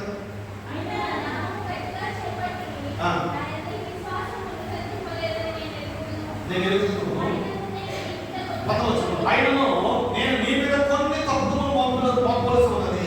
ప్రథమ సంఘంలో నేల మోపుతూ ఉన్నాడు, స్వర్ణ సంఘంలో నేల మోపలే కానీ హెచ్చరిస్తూ ఉన్నాడు. జాగ్రత్త జాగ్రత్త జాగ్రత్త అంటూ ఉన్నాడు. కానీ ప్రథమ సంఘంలో నేల మోపుతూ ఉన్నాడు. ఈ ప్రథమ సంఘం ఏమన్నా మనకి సంబంధించిన సంఘం ఆలోచించుకున్నాడు. ఒకవేళ ప్రథమ సంఘంలో ఆలోచనలు మనకు సంబంధించినట్టుగా ఉన్నట్టయితే మన మీద కూడా నేల మోపుతున్నాడు. ఎందుకు నేల మోపుతున్నారు? చూడండి 14వ వచనంలో అవేమనగా విగ్రహాలకు బలి ఇచ్చిన వారిని తిరిగినట్లును జాగ్రత్తగా చేయనట్లును ఇశ్రాయేలులకు ఉరి ఉండమని బాలాకులకు నేర్పిన బిలాము బోధ అనుసరించిన వారు మీలో ఉన్నారు. అటువలనే నికోలతో బోధ అనుసరించిన వారు కూడా మీలో ఉన్నారు. 2 రకాల బోధలు ఉన్నాయి ప్రథమ సంఘంలో. ఒకటి బిలాము బోధ అనుసరించిన వారు ఉన్నారు. సంఖ్యాకాండం 22వ అధ్యాయంలో బిలాము కనపడతాడు. బాలాకును పిలిపించాడు కదా. బాలాకు పిలిపించి అయ్యా ఇశ్రాయేలు జనము చాలా బలంగా ఉన్నారు, ఎట్లా చేయించాలో వాళ్ళు చెప్పు, నువ్వేం చెప్తా జరుగుతుంది అని చెప్పినప్పుడు ఆయన మొదట తానన్నాడు. బిలాము చాలా సార్లు వినే ఉంటారు. బాలాకు అనే రాజు బిలాము అనే తోట దగ్గరికి కొంత డబ్బు ఇచ్చి పంపించాడు. మొదట ఆ డబ్బు చూసి నేను రానయ్యా అన్నాడు. మళ్ళా కొంచెం డబ్బు పెంచాడు. మళ్ళా కొంచెం పెంచిన తర్వాత వస్తానులే అన్నాడు. వస్తానని ఏమి చెప్పను అన్నాడు. మళ్ళా కొంచెం డబ్బు ఇచ్చాడు. కానీ ఆతులు చూసి రోజు చెప్పడం ద్వారా పిల్లలు వెళ్తూ వచ్చాడు. ఏమి చేయడం ఒకే మాట అన్నాడు, మీ దేవుడు పదవయ్యా నేను ఏమి చేయలేదండి అని ఒక మాత్రం చేయలేదు. ఈనాడు సంఘం జరుగుతుంది. 2 సలహాలు ఇచ్చాడు వాళ్ళకి పిల్లలు. ఏంటి అంటే విగ్రహాలకు సంబంధించి అర్పించింది వీళ్ళకి తినిపించు అన్నాడు. ఎవరికి? దేవుడి పదవికి ఇశ్రాయేలుకి విగ్రహాలకు సంబంధించి తినిపించు. వాళ్ళు దేవుడు కోపం వస్తారు. రెండోది దేవుడికి వ్యభిచారం అంటే ఇష్టం లేదు. కాబట్టి ప్రాంతంలో కన్యకలను ముస్తాబు చేసి వారి కాలంలో నడిపించు. వారి సౌందర్యాన్ని చూసి వీరు వార్త వ్యభిచరిస్తారు. అప్పుడు నీవు నేను ఏం చేయవలసిన అవసరం లేదయ్యా, వారి దేవుడు వ్యభిచారము, విగ్రహారాధన. ఎవరో ఎన్ని ఉన్నాయో వారి విలాప బోధన చేస్తూ ఉన్నారు. దేవుడు అప్పగిస్తూ ఉన్నారు. ఇక్కడ చాలా మంది ఉన్నారు, చాలా మంది. వ్యభిచార తలంపు లేకపోవచ్చు కానీ విగ్రహ సమర్పించి పూజించవచ్చు అన్నారు. ఒక ఆయన తెలుగు అంటాడు, అది ప్రసాదమే కావాలా, ప్రార్థన చేసుకుంటే పడుకునే అయిపోతుంది కావాలండి. అది ప్రసాదమే కానీ తిరిగి ప్రార్థన ఏమవుతుందంటే పడుకునే అయిపోతుంది. వాక్యం మాట కఠినమైన అందరూ ఏమవుతుందన్నాడు. ఒకవేళ ఎవరన్నా విశ్వాసం ముందుకు పిలిస్తే నువ్వు కూర్చుని పోవచ్చాయి సహవాసం వరకు. ఎవరన్నా వచ్చి అయ్యా ఇది పనిగా అనిపించడం తప్పుకో, ఎవరు చెప్పకపోతే తినేయాలి. కొద్దిగా మాట పోతూ ఉన్నాడు. అవిశ్వాసం ఎవరన్నా నువ్వు ముందుకు పిలిస్తే వాడు ఏదో పూజ చేశాడో నీకు తెలియదు. నువ్వు కూర్చున్నా స్నేహం కోసం నీకు తెలిసినప్పుడు వచ్చే ప్రార్థన చేస్తుంది, ఆ దోష ఉండదు. కానీ ఎవరైనా వచ్చి చెప్తున్న తప్పుకోవాలి. ఆ మాట కూడా మాట్లాడాలి. ఆయన అన్న నేను ప్రసాదం ఇచ్చాను, ప్రార్థన పై అయిపోతున్నా, రుచిగా ఉంటుందన్నా అని అనుకుంటాను.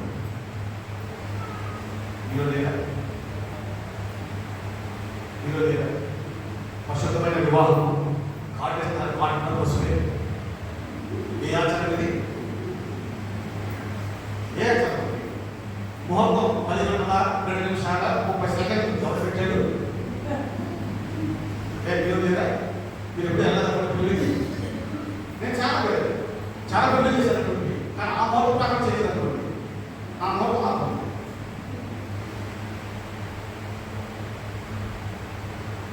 ఆ చేయబట్ల అమ్మాయి ఉంటుంది, సక్కుబాయి పేరు తీసుకుంటారు. బాబాయ్ తీసుకుని శనివారం నాగంగా బాబు తీసుకొచ్చాడు. బాబు తీసుకుంటే అన్నాను, అమ్మ బాబు తీసుకున్నారు కదా వీటికి పెడతాను మంగళవారం అంటే శివాన్ని మంగళవారం పెడతామని చెప్తున్నాను. ఆ పేరు వాడుతుంది, ఈ పేరు వాడు. ఎక్కడికి వెళ్తలేదు? ఇల్లు ఉన్నాయండి, తుమ్మితే వెళ్ళావా? పిల్లలు ఎక్కడికి వెళ్ళిపోతావా? తెలబడి ఎవరు కనబడితే అయిపోతుంది పని. ఎవరు ఇచ్చిన పని? ఎవరు చూస్తున్న పని? పలుకో శాస్త్రం, బొచ్చుకో శాస్త్రం. ఎక్కడికి వెళ్ళండి? ఎక్కడికి వెళ్ళి ఎక్కడికి ఆచారం? ఎవరు ఆచారం? మనమే ఆచరిస్తున్నాం. కైతోటి చెప్తున్నాం ఆచారాన్ని కూడా. దీనికి కనబడుతున్నాయి కూడా వాళ్ళ ఆచారాన్ని ప్రారంభిస్తూ ఉన్నారు.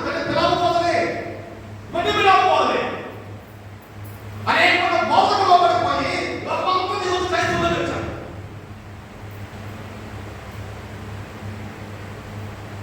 ఒక ఆమె మందులో మొదటి ఉన్నదో పోయిందో అని చెప్పి ఇంటికి వెళ్ళారు. ఏమా రాలేదంటే బలి పడింది అయ్యా మొత్తం ఏమవుతుందన్నారు. బయట పడుతుంది, బయట వస్తే బలి మీద ఏమైపోతుందో చెప్పి రాలే. ఆ ఏమో అయిపోతుంటే నేను వెళ్ళాను. నిజంగా ఇవన్నీ ఎక్కడే చెప్పండి. విలవబోధన కాదు, మిళితమైపోయిన బోధన కాదు. ఇలా చాలా ప్రాంతాలు మీద సంఘము లోకంతో మిళితమైపోయి ఏ పండుగ తెలియదు. సావుడికి గృహపరిచయం పిల్లలు చూడండి ఉన్నాయి. అన్ని లోకసారాలు, అన్ని లోకసారాలు.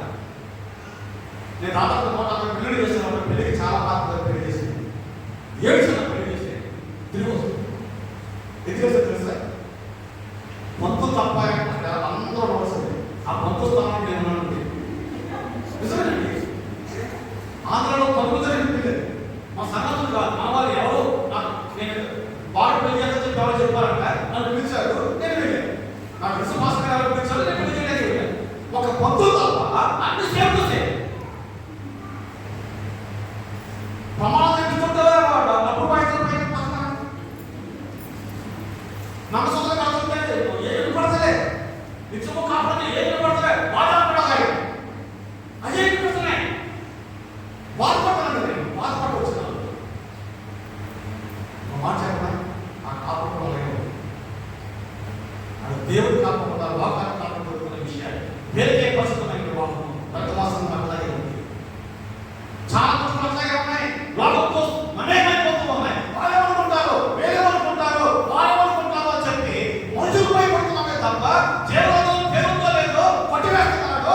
ఆయనేమనుకుంటాడు గుర్తులేదు చాలా మంది. నువ్వు నమ్మడం పడేమనుకుంటున్నాడు, నువ్వు ఎవరు చెప్పేమనుకుంటున్నాడు, నిత్యం పూజించడం పడేమనుకుంటున్నాడు. ఆయన గాయపరచబడింది, ప్రసాదాత్మక వాక్యం చెప్తుంది.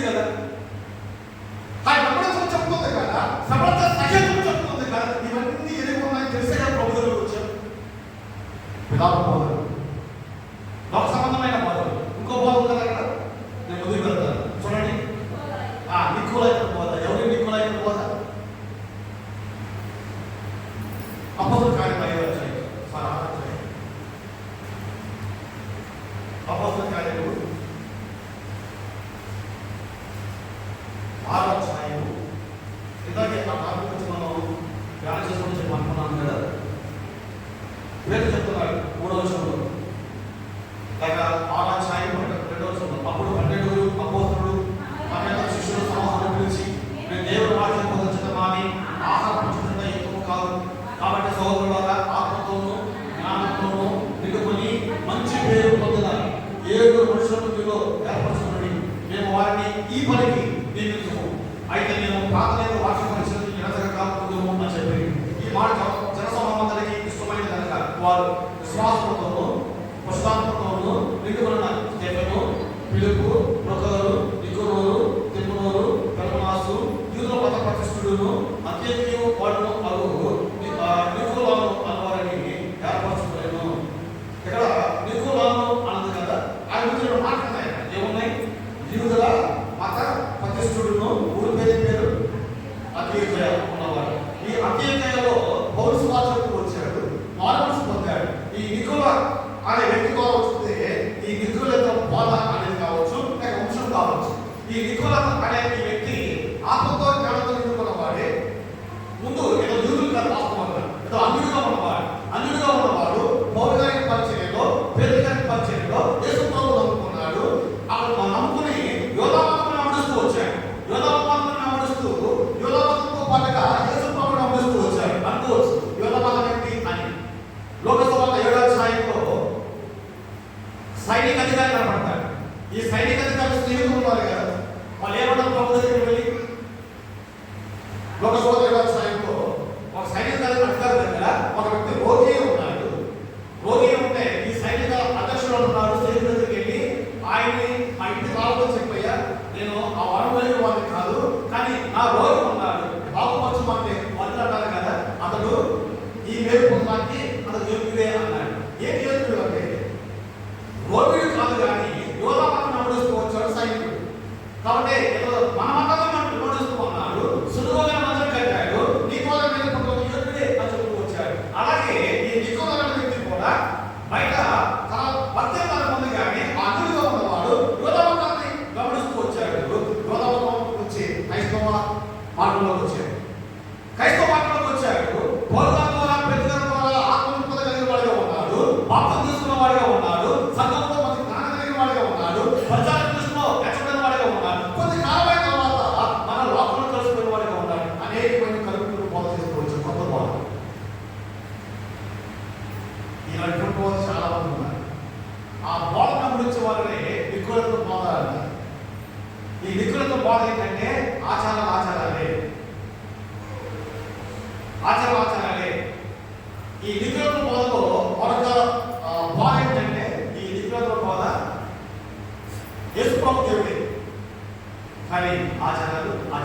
ఇంకా కొంచెం క్షుణ్ణంగా వాళ్ళు ఏం చెప్తారంటే, మానసు పొందిన తర్వాత ఒక వ్యక్తి మరణిస్తే బాప్తిసం తీసుకుని శరీరం పర్వాలు పడుతుందా, ఆత్మ పర్వాలు పడుతుందా? ఆత్మ పర్వాలు పడుతుంది. ఇప్పుడు శుద్ధి చేయవలసిన ఆత్మ, శరీరం. వాళ్ళ బాధ మన బాధ చెప్పండి. వాళ్ళ బాధ వాళ్ళు ఏం చెప్తారంటే, ఎప్పుడు చేసుకోబోతున్నారో మానసు పొందారో ఆత్మ శుద్ధి చేయబడుతుంది, కానీ ఆ శరీరము అలాగే ఉంటుంది. కాబట్టి ఈ శరీరంతో రెండు తప్పులను చేయొచ్చు. ఆ తప్పుడు ఈ ఆత్మకి చాలా, ఎందుకంటే ఇది ఆల్రెడీ శుద్ధి చేయబడవలసి ఉంది. ఆల్రెడీ శుద్ధి అయిపోయి, ఆల్రెడీ బాప్తిసం తీసుకున్నా, ఆల్రెడీ మునిగాం, ఆల్రెడీ ప్రసన్నమైన వాళ్ళకి ఉన్నా, ఆ ఆత్మ పడకపోతుంది. కాబట్టి శరీరంతో ఎన్నెన్నో తప్పులు చేయొచ్చు. ఇది నిక్కులతో బోధ. మన దగ్గర లేదా? మన దగ్గర లేవా? తప్పులు చేస్తారు, దేవుడు మాట్లాడిస్తారు. ఇచ్చోళ్ళు చూసి ఎవరు చాలా మంచోళ్ళు తప్పులు చేస్తారు. తప్పు చేసిన దేవుడు ఆయన కొంత చేస్తారు. ఇప్పుడు వందల దేవుడు ఏంటి? ఎవరు మాట్లాడుతుంది? అమ్మచ్చుదా? దేవుడు ఏంటి? నీకు తప్పుదప్పుడు దేవుడు కూడా బాగా వచ్చి 100 రూపాయలు కలుగుసుకుని అయినా 100 రూపాయలు, నీకు ఎన్ని 100 రూపాయలు తగ్గవచ్చు, 2 రూపాయలు చేయొచ్చు. దేవుడికి అంటే 100 రూపాయలు చేసి చీప్ అయిపోయాడు. ఇప్పటికే పాలకు చీప్ చేసేవాడు. పాలకు లాభం మాడతలేదు, అతొక్కద లాభం మాడతలేదు, ఒక ఉల్లిపాయ ఒక టమాటా లాభం మాడతలేదు. ఎంత షాకింగ్ కూడా చేస్తుంది. నిక్కులతో పోతుంది, విలాపం పోతుంది. పిల్లల పోదంటే విగ్రహాన్ని అర్పించింది మనం కూడా పూజించవచ్చు. ఏం పర్లేదు, ఏం పర్లేదు.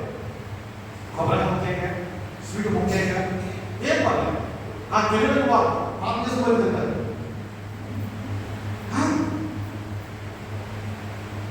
అది పిల్లల పోదాలి, నిజంగా పోదా. అక్కడ ఆత్మశుద్ధి తప్ప శరీరమే కాదు, శరీరంతో ఏ పని చేయొచ్చు, ఆత్మశుద్ధిగా ఉంటుంది. ఇటువంటి వాళ్ళు వివిధమైన సంఘాలు వచ్చి అనుకుంటున్నారు. ఇటువంటి మార్గాన్ని మీరు అనుసరిస్తున్నారు, నిజంగా బోధనకి నేను అనుసరిస్తున్నారు, పిల్లల బోధనకి నేను అనుసరిస్తున్నారు. పర్వాలేదులే, ఈ 9 చూస్తూ చూడనుకుంటానులే, పర్వాలేదులే, కొంచెం తినవుతుందే, తినకపోతే ఏమనుకుంటున్నాడు, ఉద్యోగం తీసేస్తాడేమో అనే కొంచెం పట్టుకుంటారే. కానీ మా సంఘంలో చేసుకున్నారు, మీరు ఉన్నారు, లోకంలో ఉన్నారు, సంఘంలో ఉన్నారు. మీకు ఎవరు తెలియదు సంఘంలో ఉన్నవారు ప్రసవలా ఉన్నారు. ఒకరికి తెలిసినట్లయితే వాళ్ళు ఈ సంఘం చెందుతున్నారు, ఈ సంఘం చెందుతున్నారు. కాబట్టి ఏం చేస్తున్నారు, గురించుకున్న చోటు కింద 14 రోజులు చదువుతున్నాం కదా. కావున నువ్వు మానవసు పొందును. ఎక్కడ మానవసు పొందాలి? దుర్బోధనసు మానవసు పొందు, నిగ్రహ బోధనసు మానవసు పొందు, మానవసు పొందు. లేకపోతే దొరుకుతుందంట. నేను వచ్చి ఖడ్గం చేత నేను యుద్ధం చేస్తాను. దేవుడు నీతో పోరాడతాడు. మానవసు పొందలేదా నీతో పోరాడతాడు. బతుకు మార్చుకోలేదా నీతో పోరాడతాడు. దేవుడు విలువలు కనిపిస్తాయి. ఇప్పుడు ఎన్నో అనుభవిస్తున్నాం. ఒక క్రీస్తు ఏమవుతుంది? ఏడుస్తుంది. సంఘంలో ఆత్మ చెబుతున్న మాట చెవివాడు. ఈ మాట చాలాసార్లు వస్తుంది ఈ మాట కదా. ఏమంటే చెవివాడు అని అర్థం ఏంటి? చెవివాడు ఎవరో చెప్పాలన్నా, చెవివాడు విడుదల అర్థం ఏంటి? నేను ఉదాహరణ భయపడి పడగలను అధ్యాయం చెప్పన్నా, నేను తెలిసాను అతను కావలేదు బైబిల్లో. ఇప్పుడు చెవి తిరిగి వాడు ఎవరు? చెవి తిరిగి వాడు తెలిసిన వాడు, చెవి తిరిగి వాడు. బైబిల్ మన వాడు అదే మాట్లాడుతున్నాడు. చెవి తిరిగి వాడు కాదు, లోబడే వాడు వచ్చాడు. లోబడే వాడు దేవుడి విరుద్ధంగా వచ్చాడు, తీర్పు తీస్తాడు. అప్పుడు చెవి తిరిగి వాడు కాదు. త్వరగా చెబుతున్న మాట ఇంకా చదువు కింద 16 కావున 6 సంవత్సరం అంటారు. చెవిని వారు 15 శాతం జయించు వారికి ఏం చేయించాలి? ఇప్పుడు గుర్తుపెట్టుకోండి, ఏం చేయించాలి? దుర్బోధ చేయించాలి, నిగ్రహ బోధ చేయించాలి, శాస్త్రబద్ధ ఉన్నాము, చేయించాలి, జయించాలి, జయించాలి. అనగా నువ్వు పోరాడుతూ ఉన్నావు, ఈ పోరాటం చేయించాలి. క్రైస్తవ విశ్వాస జీవితం పోరాటంతో కూడుకున్నది. ఏంటి ఉన్నాయో ఆటంకాలు ప్రతిదీ కూడా జయించడమే. పోరాటం నేర్పేవాడు ఆయన, జయించే మార్గం నేర్పేవాడు ఆయన, నీ పక్కనే ఉన్నవాడు ఆయన, నీకు ఆలోచన చెప్పేవాడు ఆయన. ఆయనకి పక్షంగా ఉన్నప్పుడు విరోధి ఎవరు అంటాడు? పరమపత్రిక 8:31లో ఆయన మన పక్షంగా ఉండగా మన విరోధి, మనం ఏమైనా పక్షంగా లేడో చెప్పనుకుని ఈ బాధంతా నాకేం చెప్పనుకుని మన బాధపడే వారు ఉంటున్నాం. అంటున్న మాట ఏంటంటే జయించు వారికి మెరుగైన మన్నాలు కురిపిస్తాను. మరుగైన మన్నాలు భోజన పడుతున్నాను. మరుగైన మన్నా అర్థం ఏంటి? మన్నా మరుగగా ఉంటుందా? మరుగంటే రాయటమో చెప్పాను, పక్కన పెట్టడమో చెప్పాను. ఒకవేళ మన్నా తీసుకుని పక్కన పెడితే ఏమో తెల్లవారికి నిర్మాణ 16 చదువుతున్నారు. మన్నా తీసుకుని పక్కన పెడితే ఏమవుతుంది? ఉదయం కల్లా పాడుకుంటుంది. కానీ మనసులో మన్నా తాత పెట్టారుగా, అది ఎలా ఉంది? మనసులో అహోరం చూపించుకున్నారు, ఆజ్ఞ పాలకులు, మన్నా ఈ 3 దాంట్లో ఉన్నాయి కదా, అది ఎట్లా ఉంది? అహోరం కన్నా చూపిస్తూ ఉందంటే ఇది కూడా వాడదాన్ని. ఈ మరుగైన మన్నా, నిర్మాణంలో మన్నా యేసుక్రీస్తు ప్రభు సంరక్షణ అయితే, ఈ మన్నా యేసుక్రీస్తు ప్రభు సంరక్షణ. ఆ మరుగైన మన్నా ఆశాప్రదోష పద్ధతి. ఆ మరుగైన మన్నా యేసుక్రీస్తు ప్రభు. ఆయనే మనకు సహవాసం చేయడానికి, ఆయనే మనతో ఉండడం ద్వారా ఇష్టపడుకోవాలి. ఇంకా చదువు చదవాలి. మరియు ఆయనకి తెల్లగా రాత్రి ఇస్తున్నాం, తెల్ల రాత్రి ఇస్తున్నాం. ఈ తెల్ల రాత్రి అనేది పరలోకానికి ప్రవేశం, ఒక ఇన్విటేషన్.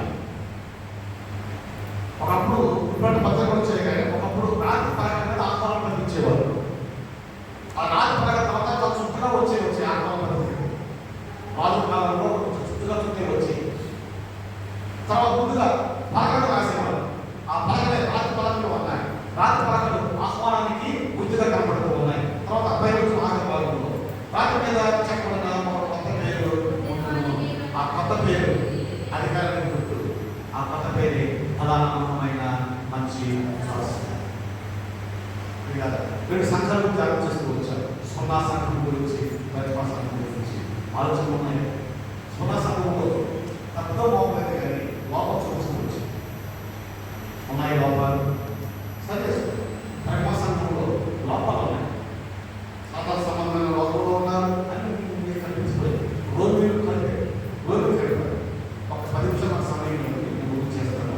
లేకపోతే ఈ చాలా సబ్జెక్టు అసంపూర్ణమైన కారణం 315 సంవత్సరంలో ఈ రోజు తెలుసుకోవడం వాళ్ళ జరగడానికి 315 సంవత్సరంలో కాన్స్టంటైన్ అనే రాజు గ్రీకులు రోమిలు పరిపాలిస్తూ ఉన్నారు. ఈ పరిపాలించే కాలంలో అప్పటికే క్రైస్తవులు చాలా విసిపెడుతూ ఉండేవారు. వాళ్ళు ఎట్లా విధించేవారంటే దాంపడి పోస్తూ విధించేవారు.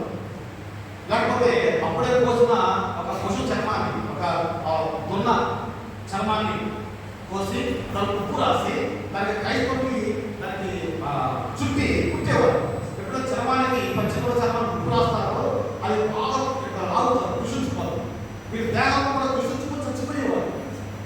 అంతగా ఈ రోగిలు క్రైస్తవుని అంతగా శ్రమపెడుతూ ఉండేవారు. దాంట్లో ఈ యొక్క కాన్స్టిట్యూషన్ అనే రాజు చక్రవర్తి కూడా ఉన్నారు. 315 కార్యం ఏంటంటే ఫ్రాన్స్లో యుద్ధం జరుగుతుంది. యుద్ధం జరుగుతున్న సమయంలో ఇతను పోరాడుతూ ఉన్నాడు. ఫ్రాన్స్కి గ్రీకులకి యుద్ధం జరుగుతూ ఉంది. పోరాడుతూ ఉంటే అతను ఓడిపోతూ ఉన్నాడు. ఫ్రాన్స్ తెలుస్తూ ఇతను ఓడిపోతూ ఉన్నాడు. ఓడిపోతున్నప్పుడు ఏం చేయడం కోసగా ఒక రాత్రి అటు తిరుగుతూ నిద్రొచ్చి పడుకుంటే ఒక కళ వచ్చింది. ఏం కళ వచ్చిందంటే సిలువ ఆకారంగా యుద్ధానికి వెళ్ళు, నీకు జయమవుతుంది అని ఒక కళ వస్తే ఉదయాన్నే లేచాడు. ఉదయాన్నే లేచి సైనికులను పిలిపించి అంత సైనికులతో సిలువ ఆకారంలో యుద్ధానికి ఏమన్నాడు. చెప్పినారు రాజు చేయకపోతే మార్పు సమీక్షిస్తాయి. కాబట్టి బలవంతం అందరూ కూడా ఒక నిలువు కర్ర, ఒక అడ్డకర్ర లాంటి యుద్ధానికి వెళ్ళారు. నిలువు కర్ర అడ్డకర్ర కలిస్తే అది ఏమైంది? ఇప్పుడు సిలువై యుద్ధానికి వెళ్ళారు. ఫ్రాన్స్ జైలు వచ్చింది. ఎప్పుడు జైలు వచ్చిందో అందరూ క్రైస్తవ మార్పు రాజు 3,335 సంవత్సరాల కాలం అందరూ క్రైస్తవ మార్పు అన్నాడు. మారిపోతే కాల్ చేస్తాడు ఆయన. భయంతో అందరూ కూడా క్రైస్తవులు అయిపోయారు. ఆ క్రైస్తవ కాలించే రోమన్ కెథలిసిజం అనేది అక్కడ ప్రారంభమైంది. ఇదంలో రోమన్ కెథలిసిజం అనేది 315లో కాన్స్టంటైన్ అనే రాజు నాయకత్వంలో ఈ కాలంలో ప్రవేశిస్తూ వచ్చింది. ఎప్పుడైతే యుద్ధం అయిపోయిందో జైలు పడ్డారో వాళ్ళు గురి చేసుకుంటున్నప్పుడు సమంతా కూడా కలిసి కూర్చున్నారు. కూర్చుని రాజుగారి దగ్గర పెట్టమోసి వస్తున్నారు. ఏంటో చెప్పండి అన్నాడు. అయ్యా, నువ్వు క్రైస్తవుగా మారిపోయాము. ఈ క్రైస్తవుల పండుగ లేవు, కంపలు లేవు, ఏమి లేవు, మనకి చాలా ఉన్నాయి. ఏం చేయమంటారా? ఏం చేయమంటారా? ఏం అడుగుతూ వచ్చాయి. క్రైస్తవులు ఏ పండుగ చెప్పండి. బైబిల్ ప్రకారం ఒక పండుగ ఉంటారు. ప్రతి ఆదివారం పండుగ అంత ఏమి పండుగ వస్తే అన్నారు.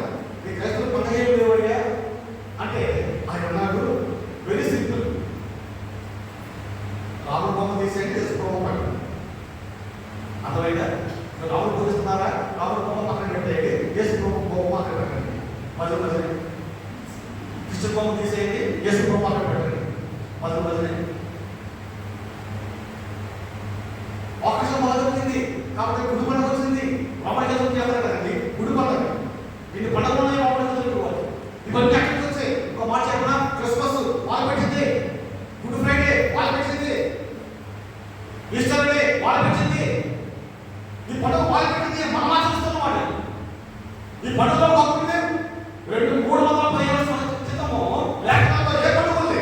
అపోస్తలులు కానీ యేసు ప్రభువు కానీ ఏ పండుగ ఆచరించలేదు. వాళ్ళకి 7 పండుగలు, అది ముందు సంబంధమైన పండుగలు ప్రభుత్వంగా దైవం అనేస్తున్నారు. ఆ పండుగలు ఒకే ఒక పండుగ ఆయన జ్ఞాపకం చేసుకుంటున్నది. ఇవన్నీ రోమన్ పెట్టిన పండుగలే మనం ఆచరిస్తూ ఉన్నాం. లోపల అంతా జరిగింది. కాబట్టి యేసుమాల వచ్చింది. యేసుమాల వచ్చింది. ఎప్పుడు చూస్తారు యేసుమాల ఎట్లా చేస్తున్నారు? యేసుమాల వచ్చింది. గొడవ అవుతారు. మనం పెట్టింది కాదు, వాళ్ళు పెట్టింది. మరి సినిమాలో రేడియోలో సుప్రభాతం వస్తుంది. యేసు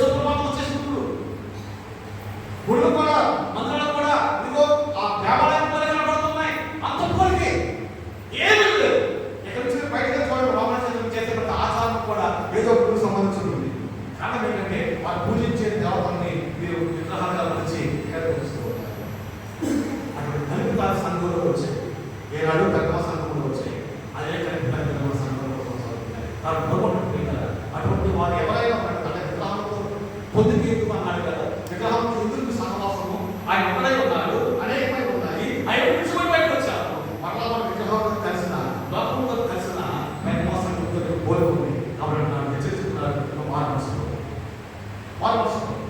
కానీ మార్పు ప్రభు కొరకు ఒక దేనికి మాదిరిగా